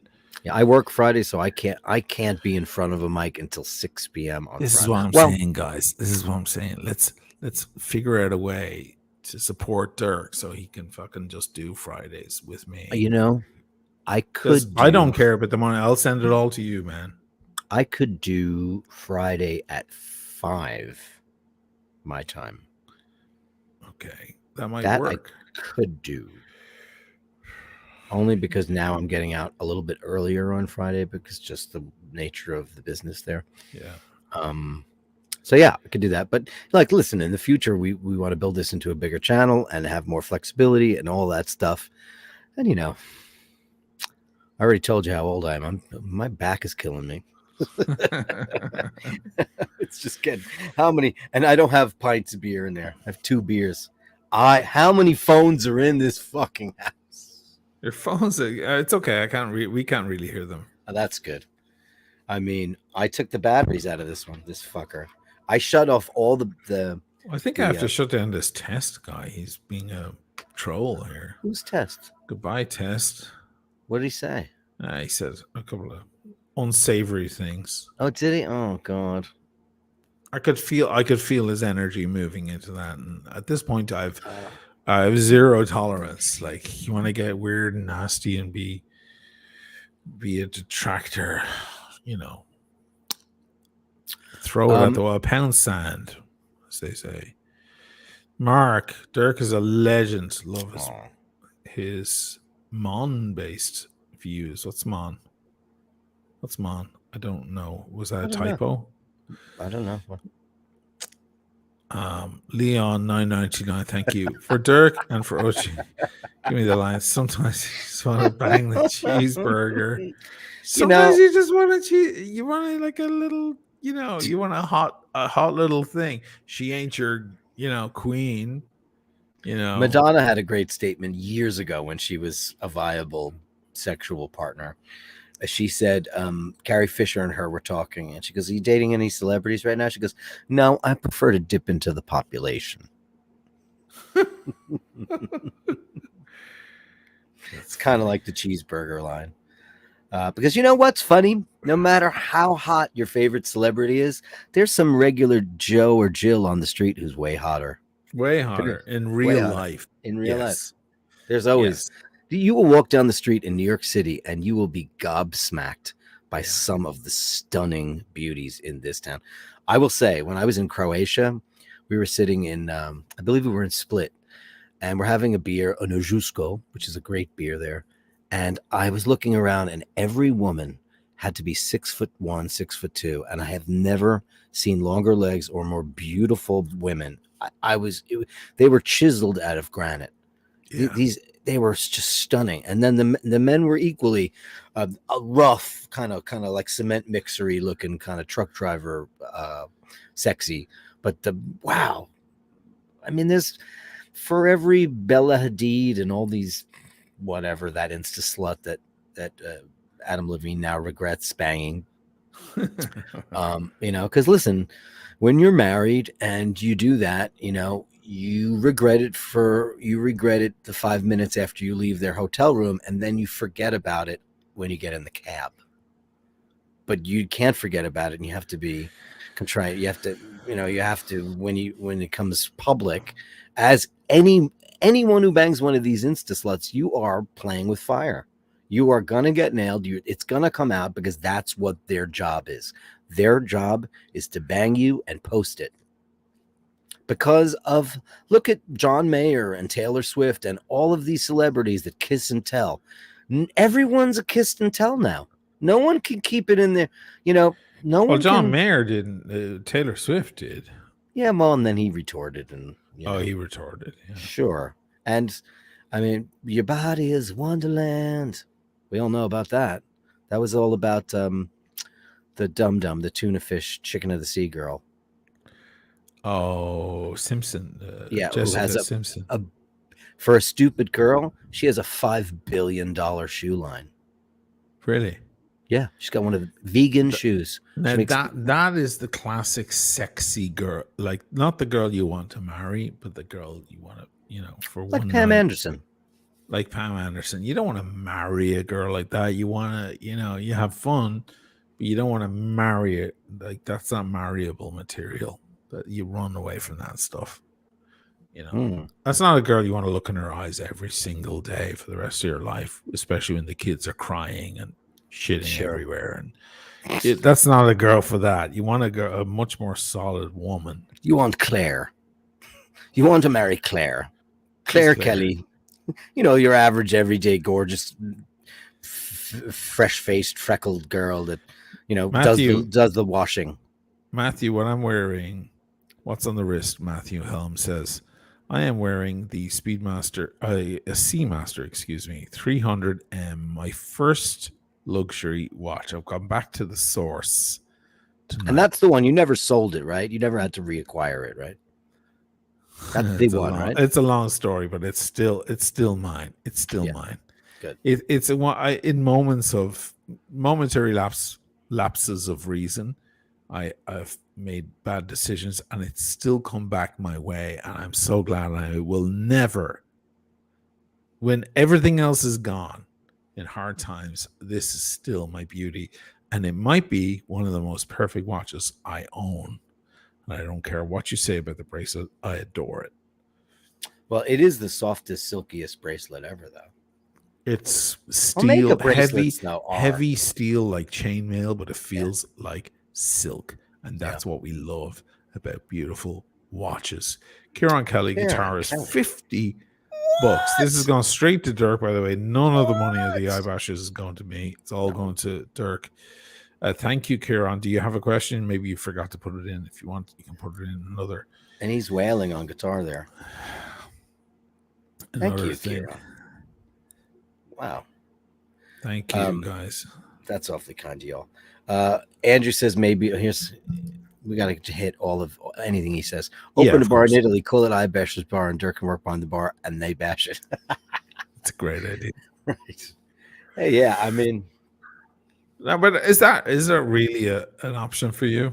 How about this? Because I know you're never going to fully commit to that, man. And I've been telling you to come over here for years. I can't fully commit to it because of course my 93-year-old dad. Now my mom is gone now, and then Paul's got his situation with his mother. So when that is all said and done, then I will be free to go. Let's say you say. I mean, this is a private conversation, but we'll have it publicly, and we'll try to keep it, pared down, pruned. But let's say you did what I thought I was going to do, and that is to be duplicitous and live in two places in the world. Come over. We talked about that. Yeah. We talked about that last night. 6 months here, 6 months there.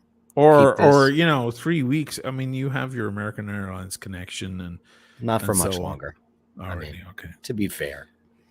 I'm just wondering, is it a viable option to say, okay, we're doing that month, we're doing March here, and we're doing April there, and we're doing, not right now, but in the not so far off future.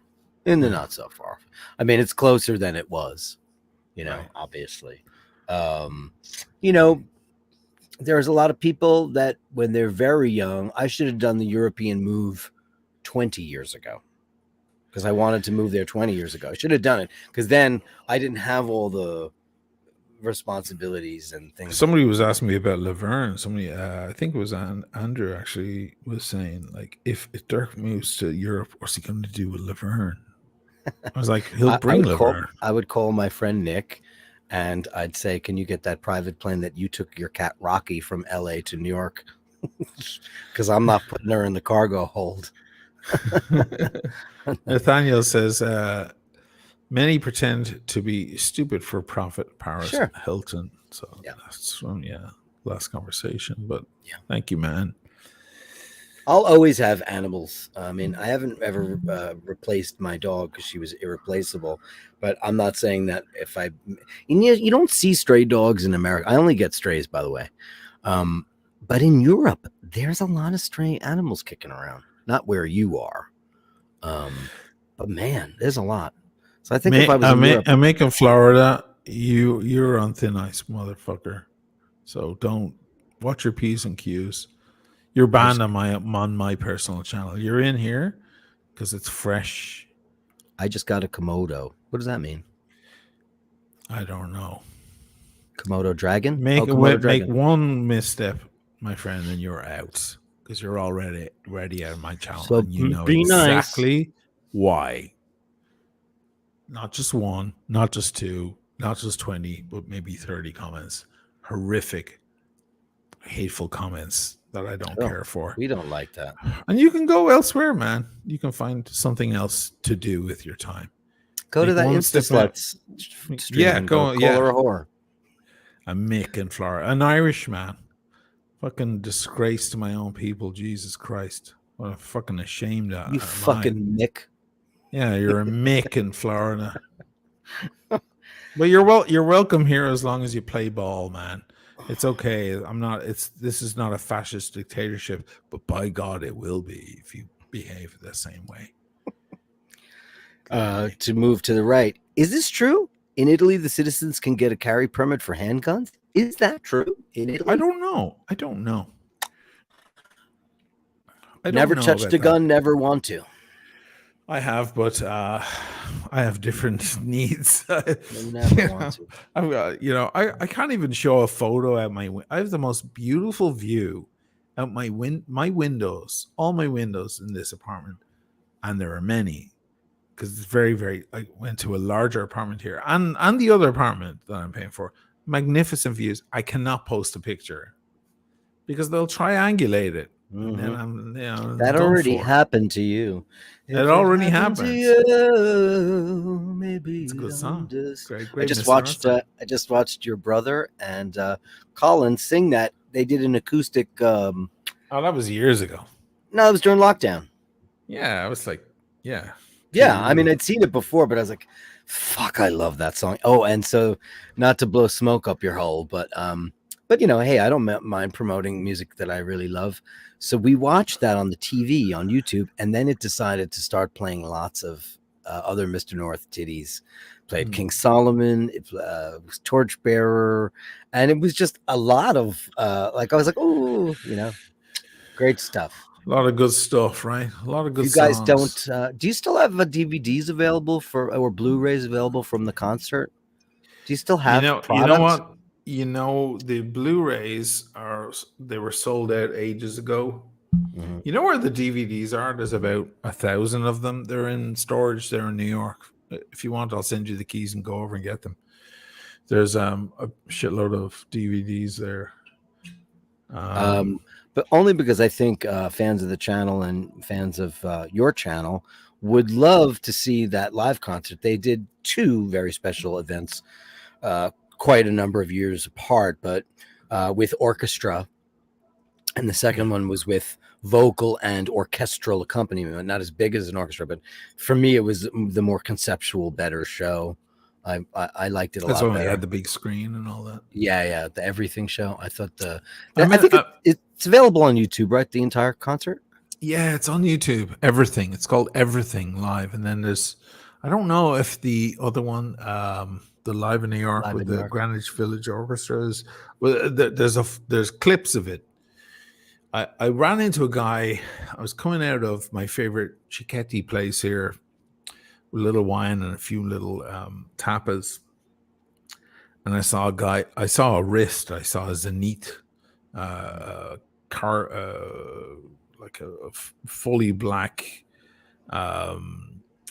This is a weird Zenith watch that I've seen around. I was like, I saw it on the wrist. And I was like, oh, look. And the guy, I looked up at the face. The guy said, oh, Mr. O'Malley. And I was like, oh, shit. And he goes, oh, yeah, I'm a big fan of whatever. He was there with his family. Turns out he was a super sweet guy. And he had sent me a bottle of wine ages before. And it was gorgeous. And we got chatting. And he just happened to be here with his family and so on. And he said, the funniest thing is I got into Mr. North as well. He's like, I love your channel, but I'm a big fan of the band, like separately. Like, I love the songs. I was like, that's great, man. Like, that's fantastic. It happens rarely these days, but it happens every now and then. It's nice. Nathaniel is in with Mick in Florida. Wow. Yeah, you better believe it. Wow. You know the things you said, Mick. Nathaniel Hannon, $4.99. Italians can get a pistol carry permit. Well, Nathaniel would know. Renewed annually, but both weapons and ammo are regulated closely. I have no doubts they have to be. I mean, they're gotta be. Nathaniel would know. Wow. Oh, yes. What? There's very little that he does not know. I know the guy's he's fucking just a breath of encyclopedia. insane knowledge. Yeah, it's amazing. Yeah, kind of amazing. It really is. And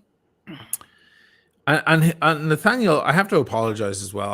I made an Instagram post there like last week that like telling people that I have to curtail the public meetups and so on.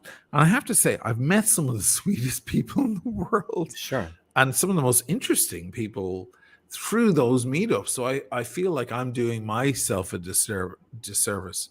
But it's only a matter of time before I come across a psychopath. Character. Yeah, or just a weirdo. I want your underwear. Or just someone who flew to Venice just as a joke and get a kick out of it, and then they video it, and Insta horse or Insta. I haven't come across any Insta horse. I came to Venice just to have you. I mean, there's that. You'd have to post your bank statements and then they'd come flying. That's how it works. They smell the money. Adam Levine is obviously what's his net worth? I'm not going to belabor it. Like 100 million, probably. Sure, because he said so many. I mean, so many top 10 hits. Yeah. I'm amazed at the whole Ed Sheeran phenomenon. I saw a video recently of him, and I didn't even know it was him. And the song starts, and I didn't care much for the song. There's a little redheaded kid on the beach throwing stones in the water, and with his family, and trying to play piano, trying to play guitar. And I know for a fact, because he's even said it, he was on James Corden one time going, people think I'm madly talented and I am just a great songwriter by nature. No. And he plays a song off his phone and it's awful. And he goes, that was me years ago. That's as awful. I have to say, like early Mr. North songs are awful too. They're awful. We learned how to write good songs later. And I like a lot of your early songs. Yeah, sure. Yeah, but the really early stuff is really bad. But what's also funny? The artists often don't know what their best songs are. They often don't know. That's true too. Our new album is our best album. No, it's not.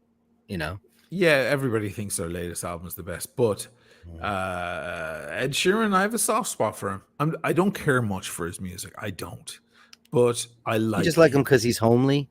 I like him because I think he's cool. He's a songwriter, and God bless him, he's done well.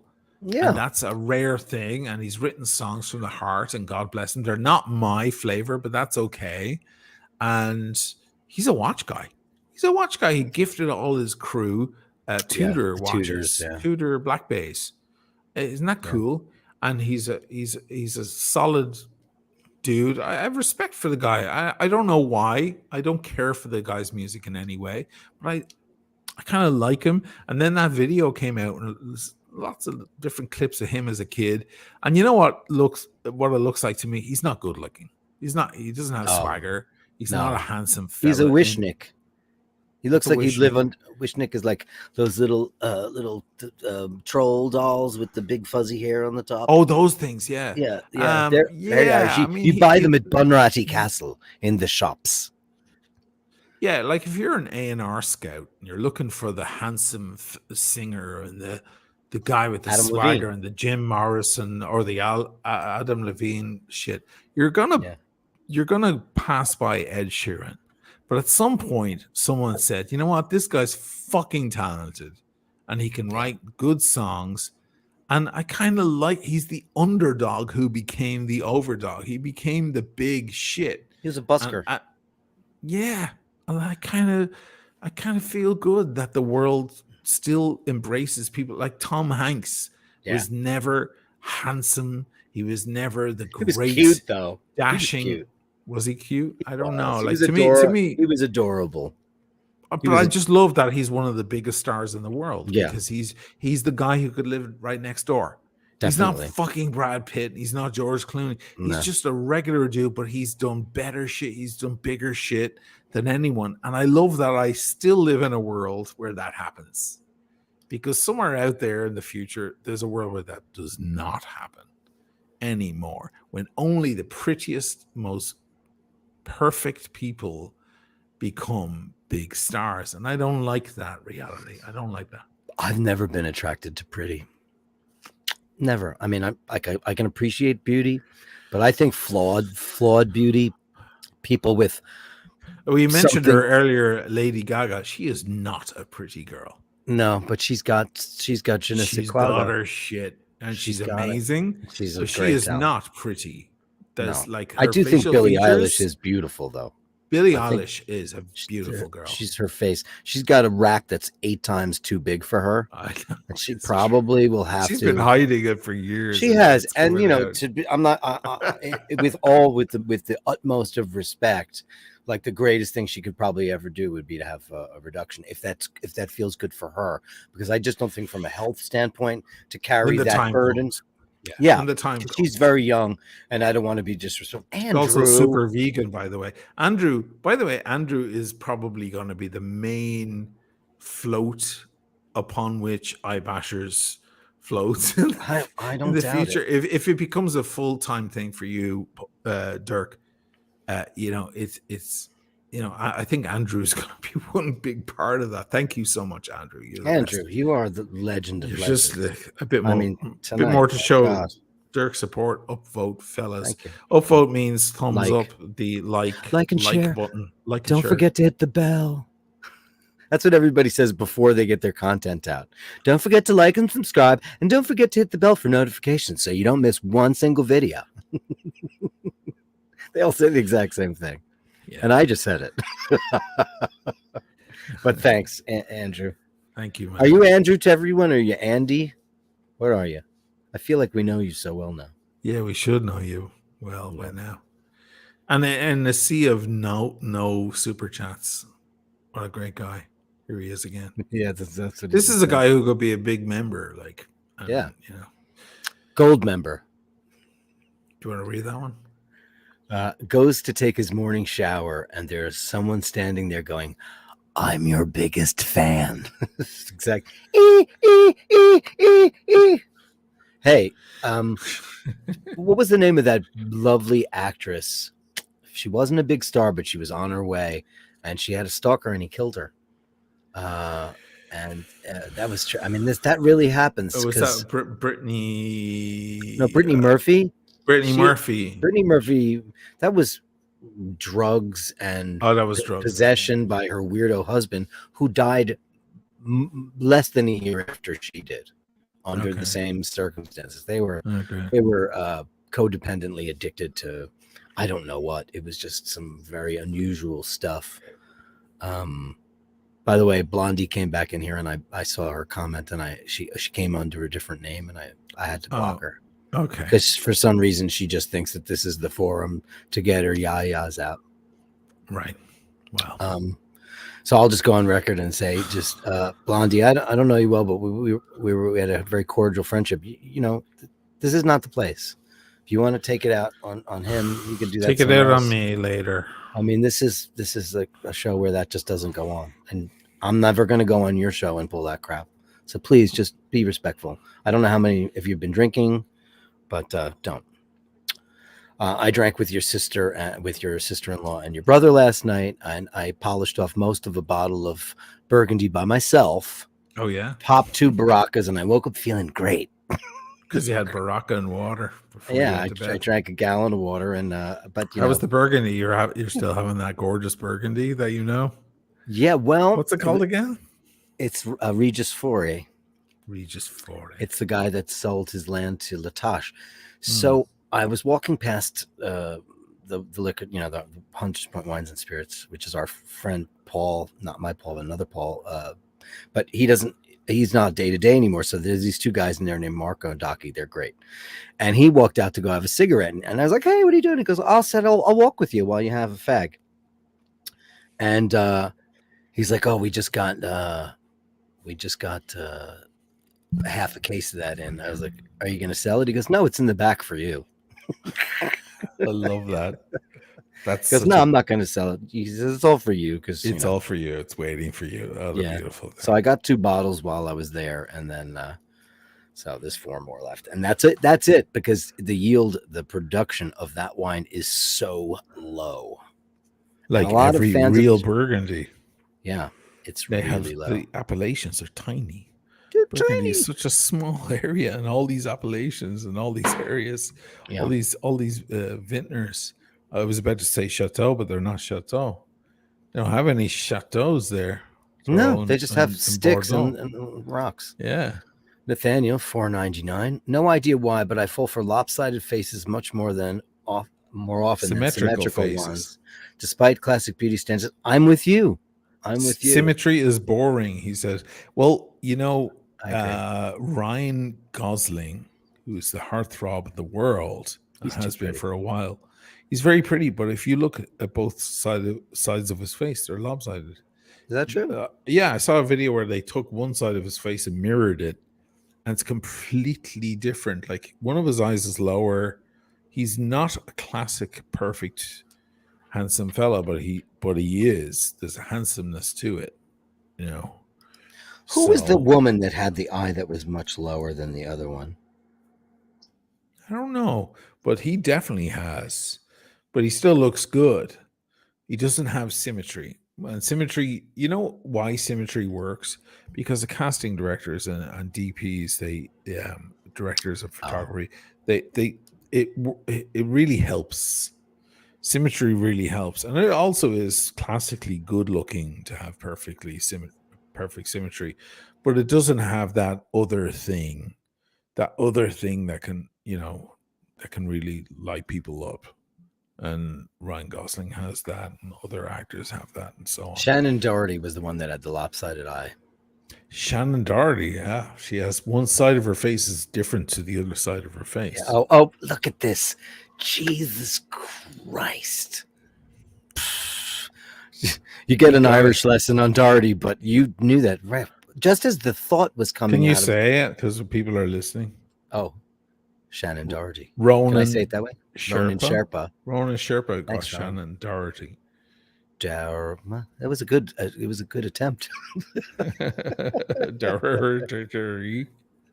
By the way, guys, we are now a podcast also. And that's why I'm saying to Dirk to read it, because we can't all see it. We are now a podcast on iTunes, Amazon, Spotify, blah, blah, blah. There's a list of 10 or 12 of them. If you want to listen to us without watching it on YouTube, you can just go over to your podcast, wherever you got your podcasts. Go on iTunes Music or Apple Podcasts on your phone or Spotify and look up iBashers, and you'll find all the episodes in there where you can listen to them and continue to scroll around your phone and do other things while stuff is playing, like it's music, which is a great liberation, I think, for a lot of people. And they can just enjoy the audio. Yeah, and so you can have a drive. And keep you company. I was listening to our own podcast the other day, and I missed the boat, my local bus. I missed. That's like jerking off in the mirror. No, I wasn't doing it for that reason, but I've never done that, by the way. Some people like to do that. I don't understand that. Why would you ever want to see yourself? Why would anybody want to see themselves on video? People, no, like mirrors on the ceiling, and that's a weird thing, and I think that's just crazy American Psycho. It's okay style. to like watch yourself have sex with, but like jerking off to you, I don't know. I mean, anyway, that's weird. Oh God, I love my background. Right now, look at that background. It's all like autumn evening yellow. That's beautiful. Anyway, it looks mystical. It is mystical. I love it. So I was listening to it just to see how it came out, if everything worked right and the sound was good, and I was enjoying our chat. I was like, "Fuck, yeah, it's okay." And I missed the boat, and it was 14 minutes to the next boat, and I didn't mind. I was like, okay, oh, I'm listening to this. That doesn't. Well, I The listen time to is it going to too. pass by much faster. It's like an audiobook. So podcasts are great. Everybody loves podcasts. If you're not into podcasts, but you came over to our channel because of the Timeless Watch channel or whatnot, podcasts are a great thing. They're like an audiobook. You get to listen to it like it's talk radio, and you get to do other things with your phone at the same time or just play in the background, and you don't have to worry about the video running or whatever. So go check out the iBashers podcast if At you anywhere like. you get your podcasts. Anywhere you like to get your podcast. Spotify, Apple Music, whatever, Amazon.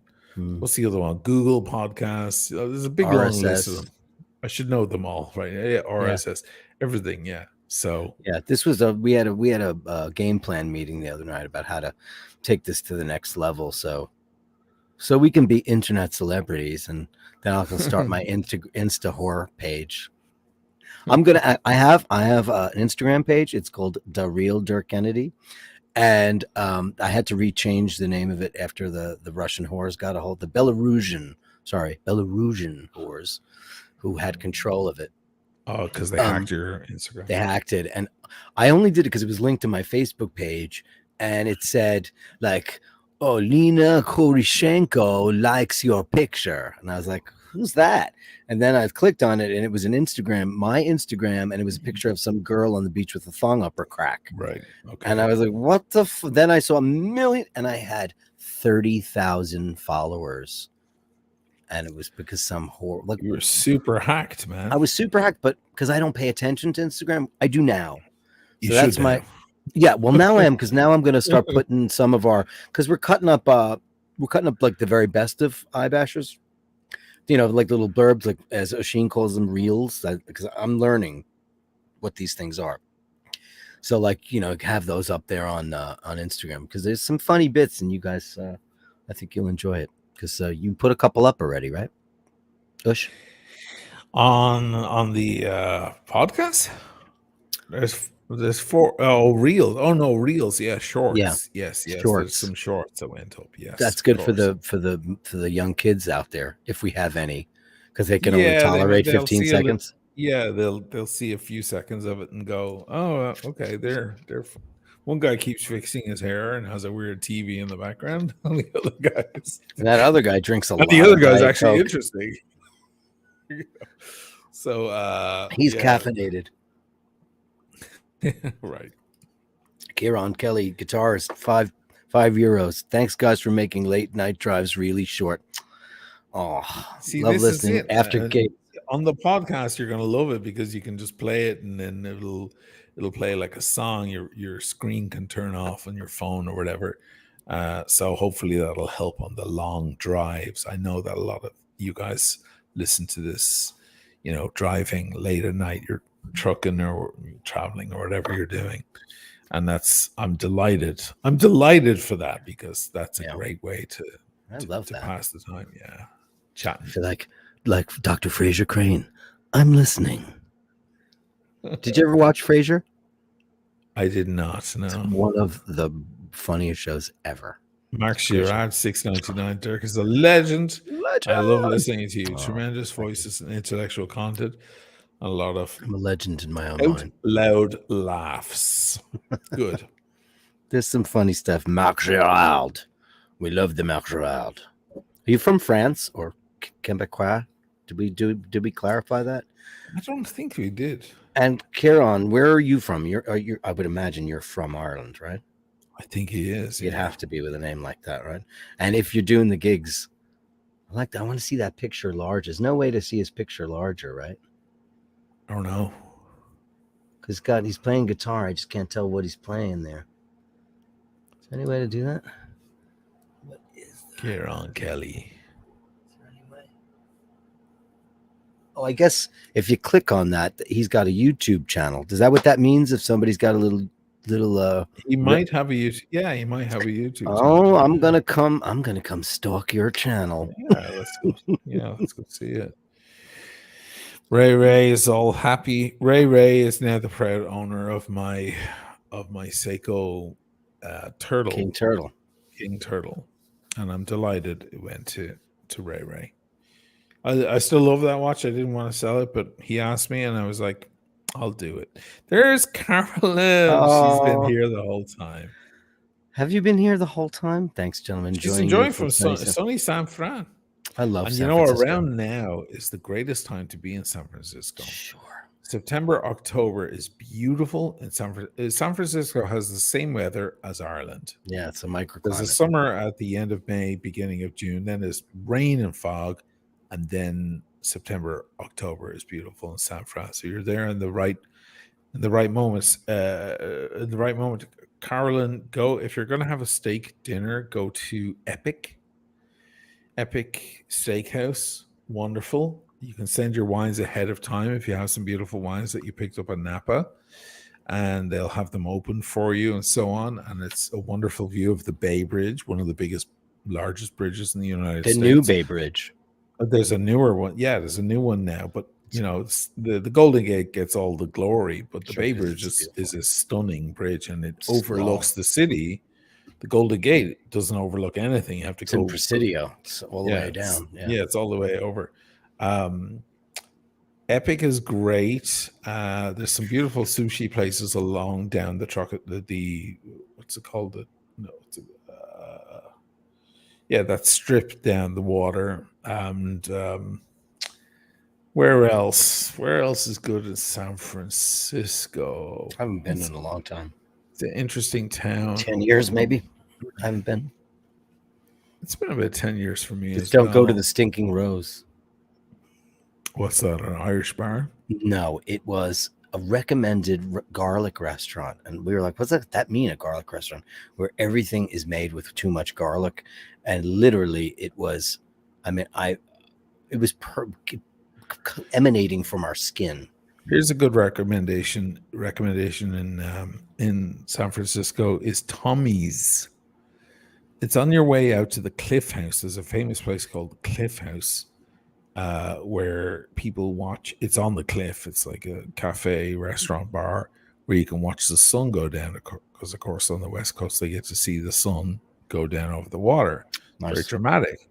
And this place called the Cliff House. On that road on your way out, there's a place called Tommy's, which is where you'll get the greatest margaritas and Mexican food in the whole area. And that guy has like crazy tequilas behind the bar and stuff that shouldn't really be in the United States. It's like amazing. And his margaritas are fantastic, and you get great Mexican food there. I like San Francisco. Me too. I left some of my heart there. Did you? Yeah, well, I mixed 2 records there. I spent a lot of time with John McGlean. Yeah, we had a lot of wine. We went into the wine country. We had great nights there. I brought that model woman out there as well. We went to see Emmett. Emmett was playing with Enrique. Right. And we all had a lot of tequila. You got to work. You worked at the plant, right? We were at the plant. We were at different studios in that area. Yeah. The plant I did work in Fantasy in Berkeley, and that was amazing. It's one of the prettiest parts of America out there. It is. It's beautiful. Great place to make a record. And of course, Jerry Harrison from the Talking Heads.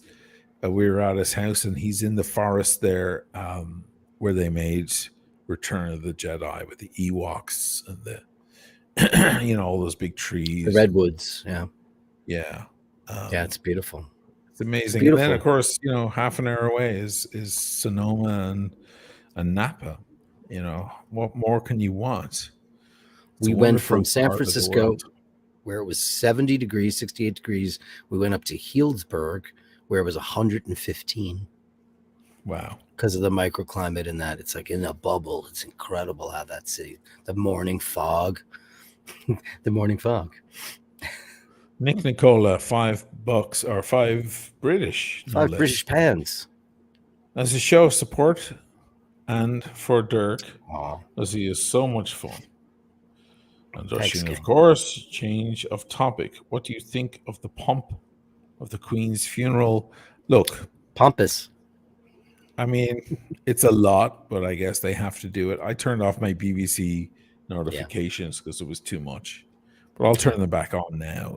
They had to do it. I'd seen enough. I saw enough of it, and then I turned it off. If you're British and that's your world, and you feel like Britain is the center of the universe, I suppose it all makes sense. But for the rest of the world, it can tend to look a little obsessive. I was thinking, wow, this is expensive, and you're all paying for it. Yeah, it's a very good point. It was a very expensive funeral, and you're all paying for it, maybe willingly. Think about just the shrouds, how thousands of dollars of the silk and linen. It's like, when I was an altar boy, and I would take the chalices, for the offering, and it was solid gold, because I grew up in a very rich parish, Jamaica Estates in Queens. That's where my parish was, in a very affluent part of town. We didn't live in Jamaica Estates; we lived in Jamaica. But I mean, literally, I could have, nicked them out of the sacristy and had them melted down, and I probably would still be living off of it now. It was incredible when you think about how much, like monarchies in the church, the riches are just astounding.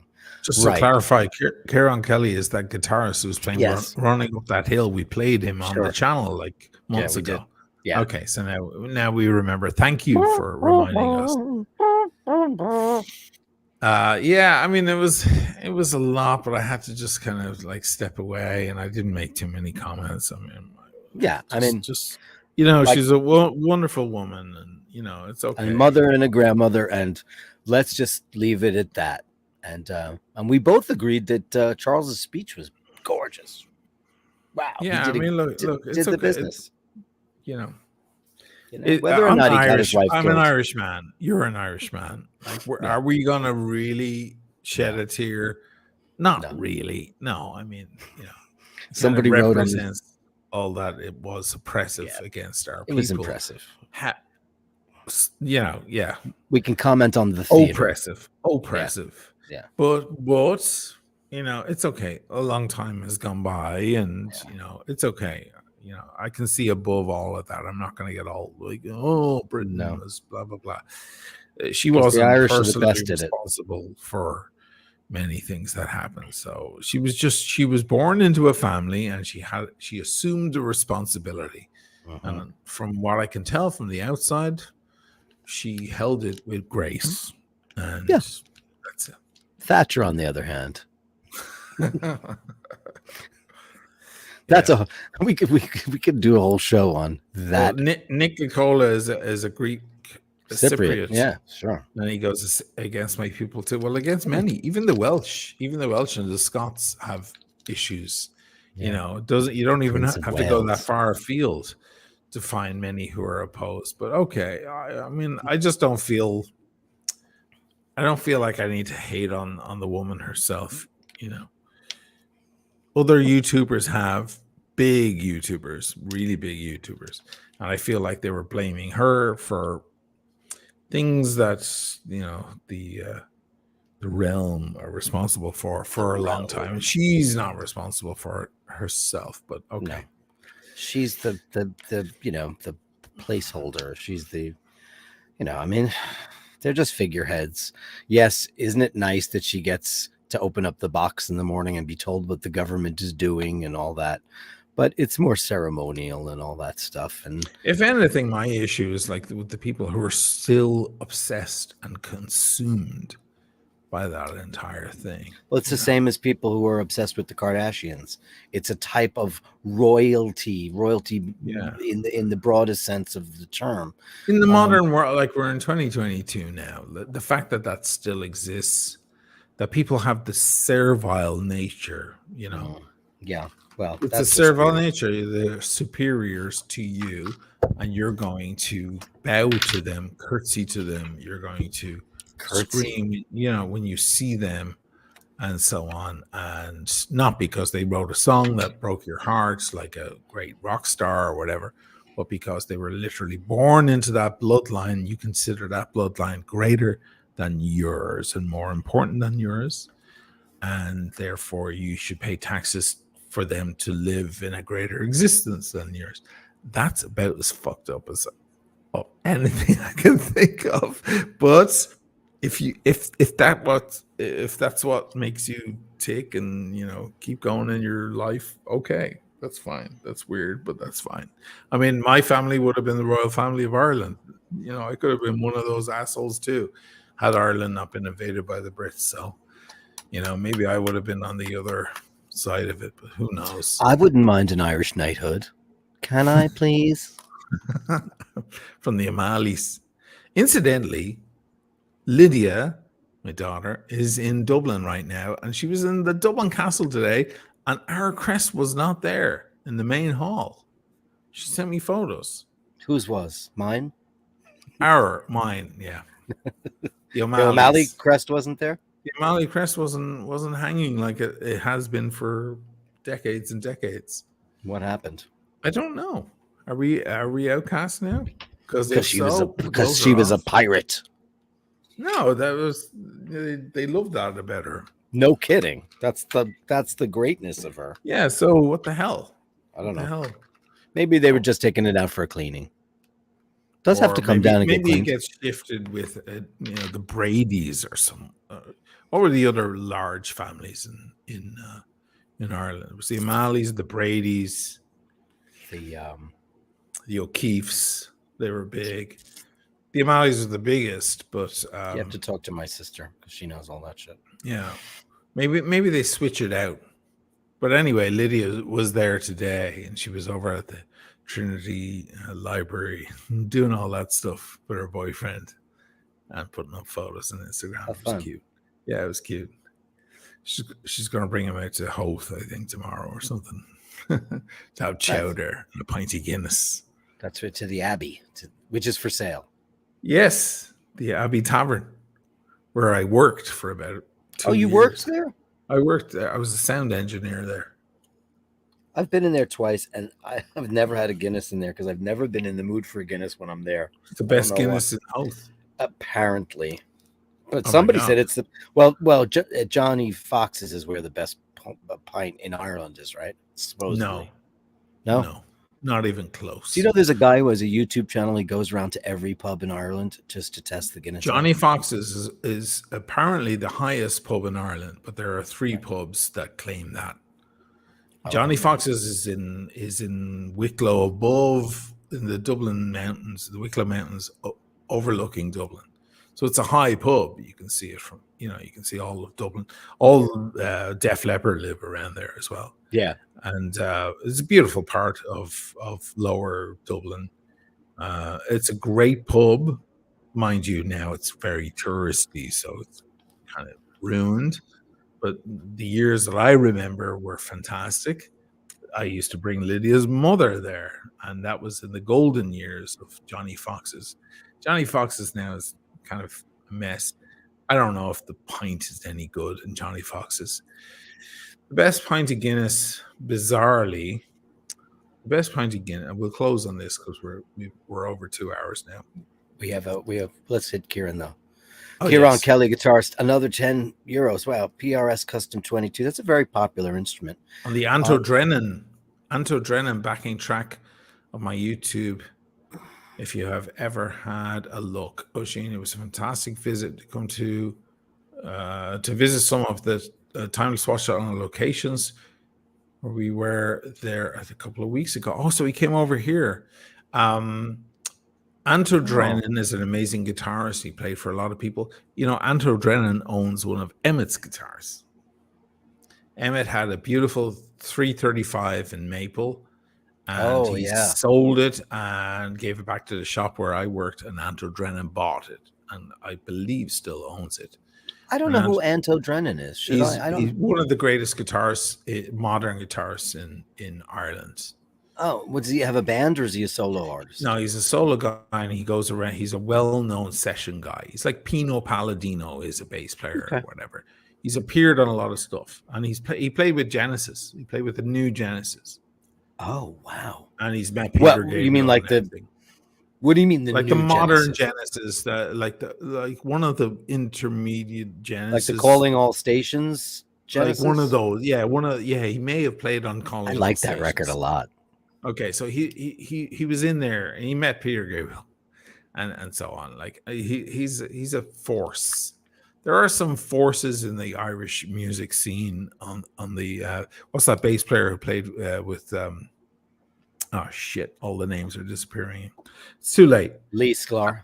No, no. I'm talking about Irish stuff. Oh, John Giblin. Specific to Ireland. John Giblin moved to England many years previous. Still counts. Moving Hearts bass player. Kieran, you can help me. Moving Hearts bass player. Legends. They would come into our store all the time. Anto Drena would come in all the time. I used to work for Musician Inc. on Drury Street.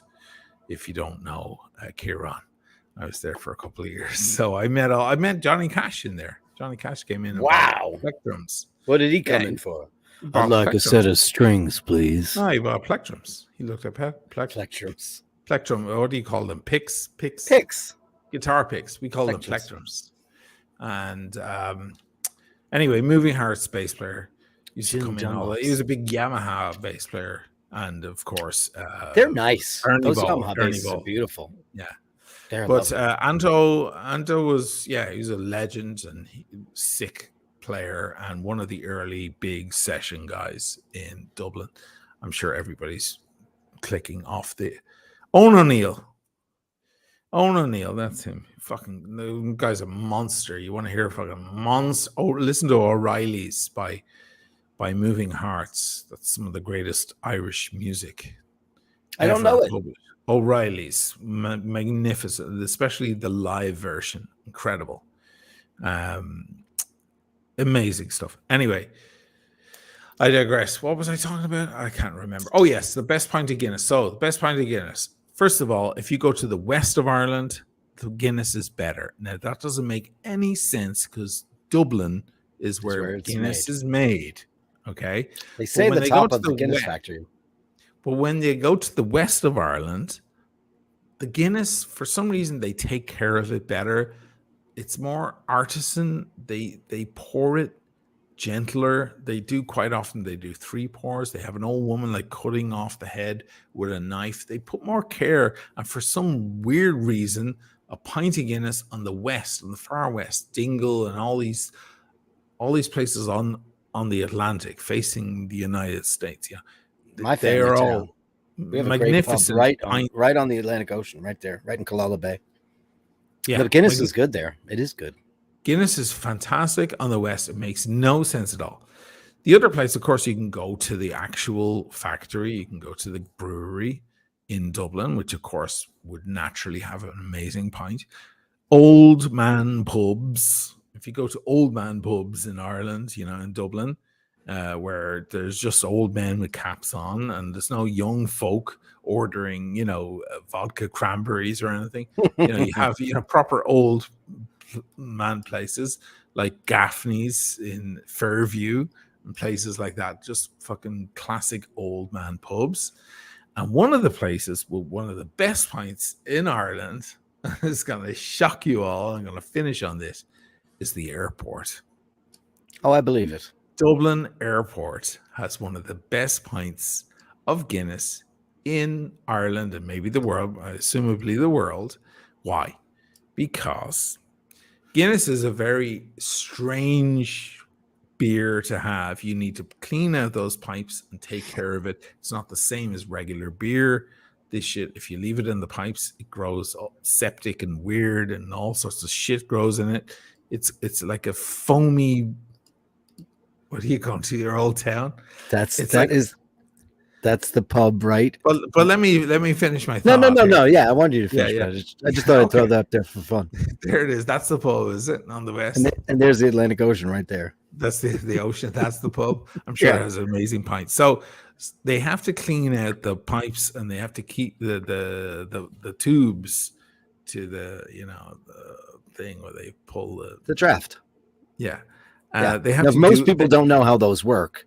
Right. In most establishments, the kegs are in the basement and they have to go through the vacuum process. They go through, believe me, being a barman my entire friggin' life, they generally travel quite a ways to get. Now modern places have these chilled freezers, and that's very modern, especially if you're doing the nitrous.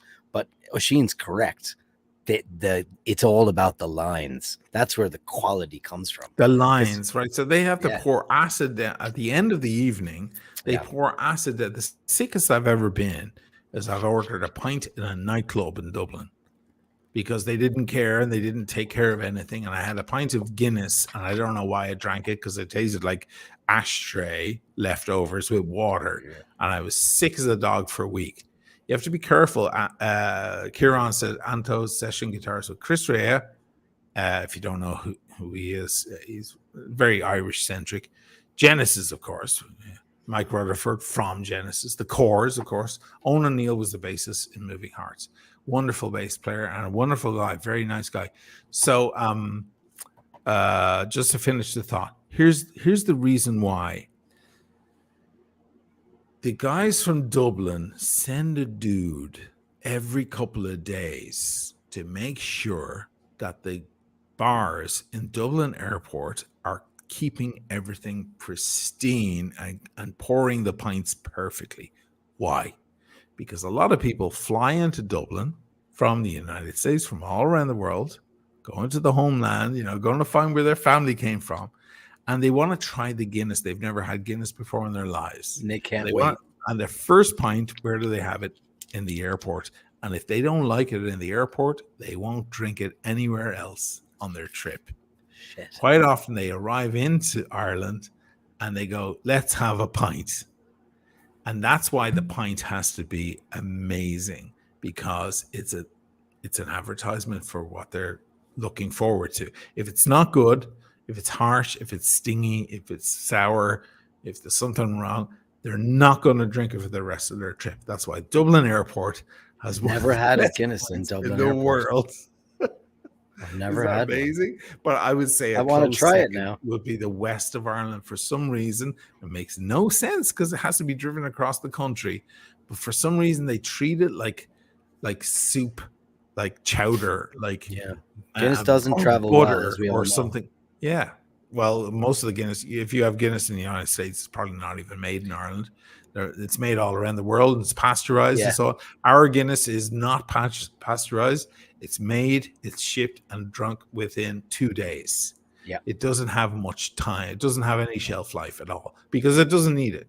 And it has lower alcohol content than the other stuff that you have in the United States. But you get drunker. You get drunker. You get way drunker, way faster because it goes into your bloodstream way easier because it's like drinking water. It's beautiful. It's a cream. It's wonderful. It's wonderful. It is beautiful. And I've had good pints around the world. I have, but it's not like going like right now. My daughter is giving her boyfriend exactly that lecture, and they're sitting somewhere on Fleet Street or something in Dublin, and they're going through a beautiful pint of Guinness, like it's a bowl of soup. It's a beautiful thing. It makes my heart swell. Anyway, there you go. So now you know. Now you know where to get the best Guinness ever. Dirk Tigler came in at the very end. Look at that. Oisin and Dirk tried Delirium. It is a good beer. Delirium's good. It's very strong. Had it, yeah. Knock you on your arse. Yes, yeah. Knock you on your arse. Maybe not me. Well, not me because I bought this bottle of whiskey yesterday. This is where we are. And I've had maybe 4 bottles of wine since. So yeah, I don't know about Delirium beer, but I don't think any beer. There's a great line in To Hell or High Water, that film with Chris Pine and Ben Foster. By the way, Chris Pine is another guy that's way too pretty. He's way too pretty. Yeah, he's way too pretty, and he works in that movie. In that movie, he's all stubbly, but he's even prettier. Yeah, but you can't describe. Ben Foster is having a beer, and he's like, and Chris Pine goes, "I need you clear," and he goes, Ben Foster goes, "Who the hell gets drunk off of beer?" Next time I get drunk off of beer is when I drink like 45 beers. It's so much work. It's so much work. Too much shit. Just fucking chugging a bottle of whiskey would be grand. Nathaniel, we got to finish up, guys. Guinness is brewed in Baltimore. It is, and in where was the other place? Some island somewhere. Guinness is brewed around the world. There are different places, but of course, the real Guinness is from It's Dublin. a different animal altogether. Yeah. They used to ship it, and then they realized that didn't work. Well, yeah, it's like shipping fresh cream or butter. Yeah. You can't do. It's not going to work. It's not Have a gonna work. Granny Guinness or go get the nitro. Those are good. I'm dying to try the Guinness Zero. I just want to see what that's. I heard it's brilliant. What's zero? They have no alcohol. What's the point? Yeah, I understand. But say it's Lent or whatever you're doing, if you're observant. Okay. Apparently, it's the greatest tasting non-alcohol beverage. Okay. Ever. Apparently, it's great. Fine. I haven't had. I'm not going to try it here. What would be the point? Nick Nicola at a brewery visitor center has a place top leave comments. One I read and remembered was, if you don't like Guinness, you're a cunt. That's great. I think we should end on that. Boston collectors in the house. Dirk Diggler addressed him. I didn't spot you, Boston. Oh, there you are, Boston. This guy's amazing. This guy's got great watches. Amazing guy. And next time I'm in Boston, we're definitely going to hang out. O'Regan's Bar and Venue Skull in County Cork. All right. Okay. Where me granny's from, Mill Street. Duly noted. And there he is again. I lived there for 6 months when I was 12. Went to school there. Beautiful. Wow. Didn't know that about in Cork. He lived in Cork. He lived in County Cork, boy. I know it well. Lots of me ancestors are buried Europe. Yeah, well, the Irish. You know what? The Irish, we don't take ourselves very seriously at all. We're just tell us we're all a pack of cunts, and we'll say, yeah. We're not going to disappoint. We'll be like, yeah, we probably are. All right, guys, let's get the fuck out of here. It's 2 hours and 20, and we're doing a podcast, so that's eating up our time. One last quick comment, just because I think we offended him, and we don't mean to do it. Mark Gadd. Very disappointed on your views of the monarchy. I'm more than proud. I'm sure you're British, and that's great, but you have to remember we're Irish people. So, yeah, dude, you have to understand that. You've got, I think we've been pretty. You want to take score? You're like, how many for 800 years the monarchy was slaughtered? You want to know what tarring and feathering is? Yeah. You know what that is, Mark? Us. So if we spoke our natural language or practice Catholicism, we were taken by your people, I assume, Mark, assuming you're on the side of the monarchy, out in the middle of the streets and stripped naked, and hot tar was poured over us and feathers were thrown on us. That was tarring and feathering. But I think you looked fetching. We had the black and tans on the streets who would shoot us. We were burnt out of our homes. Our country was taken from us, and we had to fight tooth and nail to get it back. Mark, I know you love your queen and all that, but we're Irish men.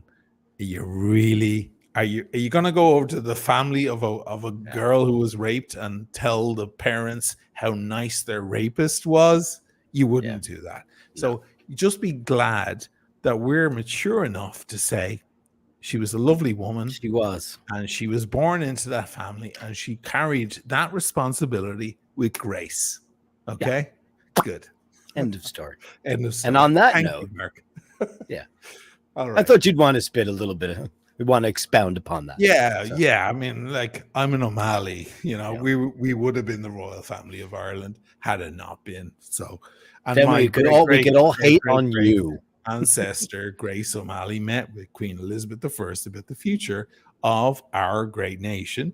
Yeah. In that meeting, Queen Elizabeth I, with no qualms whatsoever, told my great grandmother Grania Whale that they were taking our country, and you can either stand back and let them do it, or fight. Cool, Mark.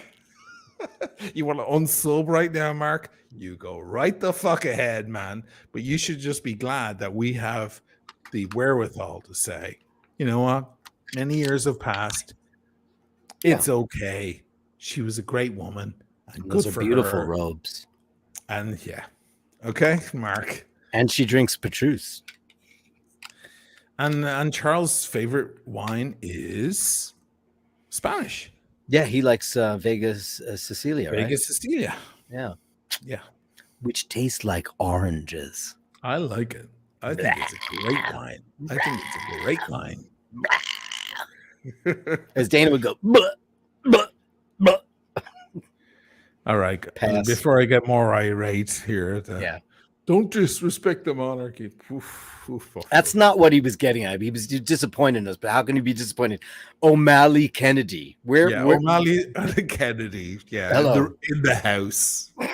We're hardly come on. Stephen Strait and Right. Stephen Fox or my father handcrafts shillelaghs. Did I ever tell you that?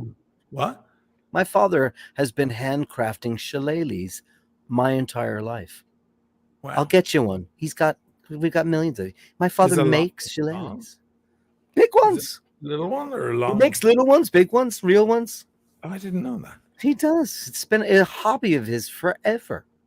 Wow. So he doesn't do it anymore, and he would paint them with the Irish flag on. I'm like, oh, jeez. Well, there you go. Hardcore stuff. My father used to make me wear a tam to the parade. Oh, Jesus. Which was the worst. You guys are tough. You guys are rough. We weren't even that rough in the Republic. No. Though I do know many who were.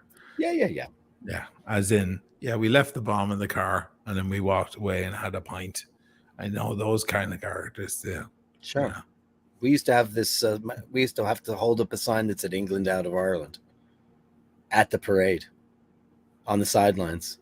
My father and all of his crazy bestie friends, Henry Murray and all his gang, they were all, wow, that's another show altogether. It's a whole other thing, but it's okay. We're all good. We're all brothers. Fair enough, Mark. Thanks, Mark. Thanks, Mark. And listen, respect. Yeah. Some of my great friends are British, and me too. They don't want to have anything to do with any of that shit that went on. If I looked at them in the eye and said, "Do you want to keep my country?" They'd be like, "No." Half the Brits would fly over to Dublin to see our band because the beer was better in Dublin.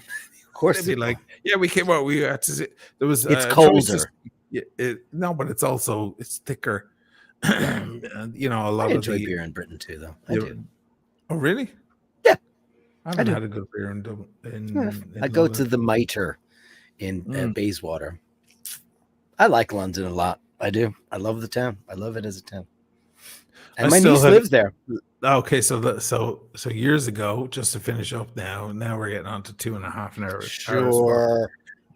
Just to close up. Years ago wasn't very good for the band. I mean, Irish band going to London. Oh, fucking bunch of fucking paddies trying to be you too again. Here we go. They weren't interested. So it was tough for us. And then there's longer stories. There's Sinead O'Connor thing and all of that. It's getting late here. I need to finish up. But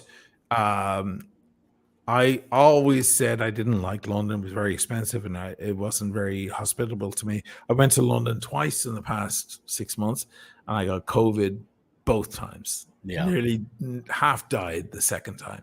So London, I don't know if I'm going to see you again for a while, but I wish you the best. We'll go invade Shay one day. Pretty England. We'll go there. We'll go there on a little walkabout. A weekend. At some point. My niece lives there and I need to go do it. So, all right, guys, let's get the fuck out of here. 2 hours and 28. Thank you, everybody, for your incredible generosity and your understanding about how we're trying to take the channel to the next level. And we're here. We're right here with you. So thanks for everything tonight. Thanks, you guys. Have a good night, guys. Bye.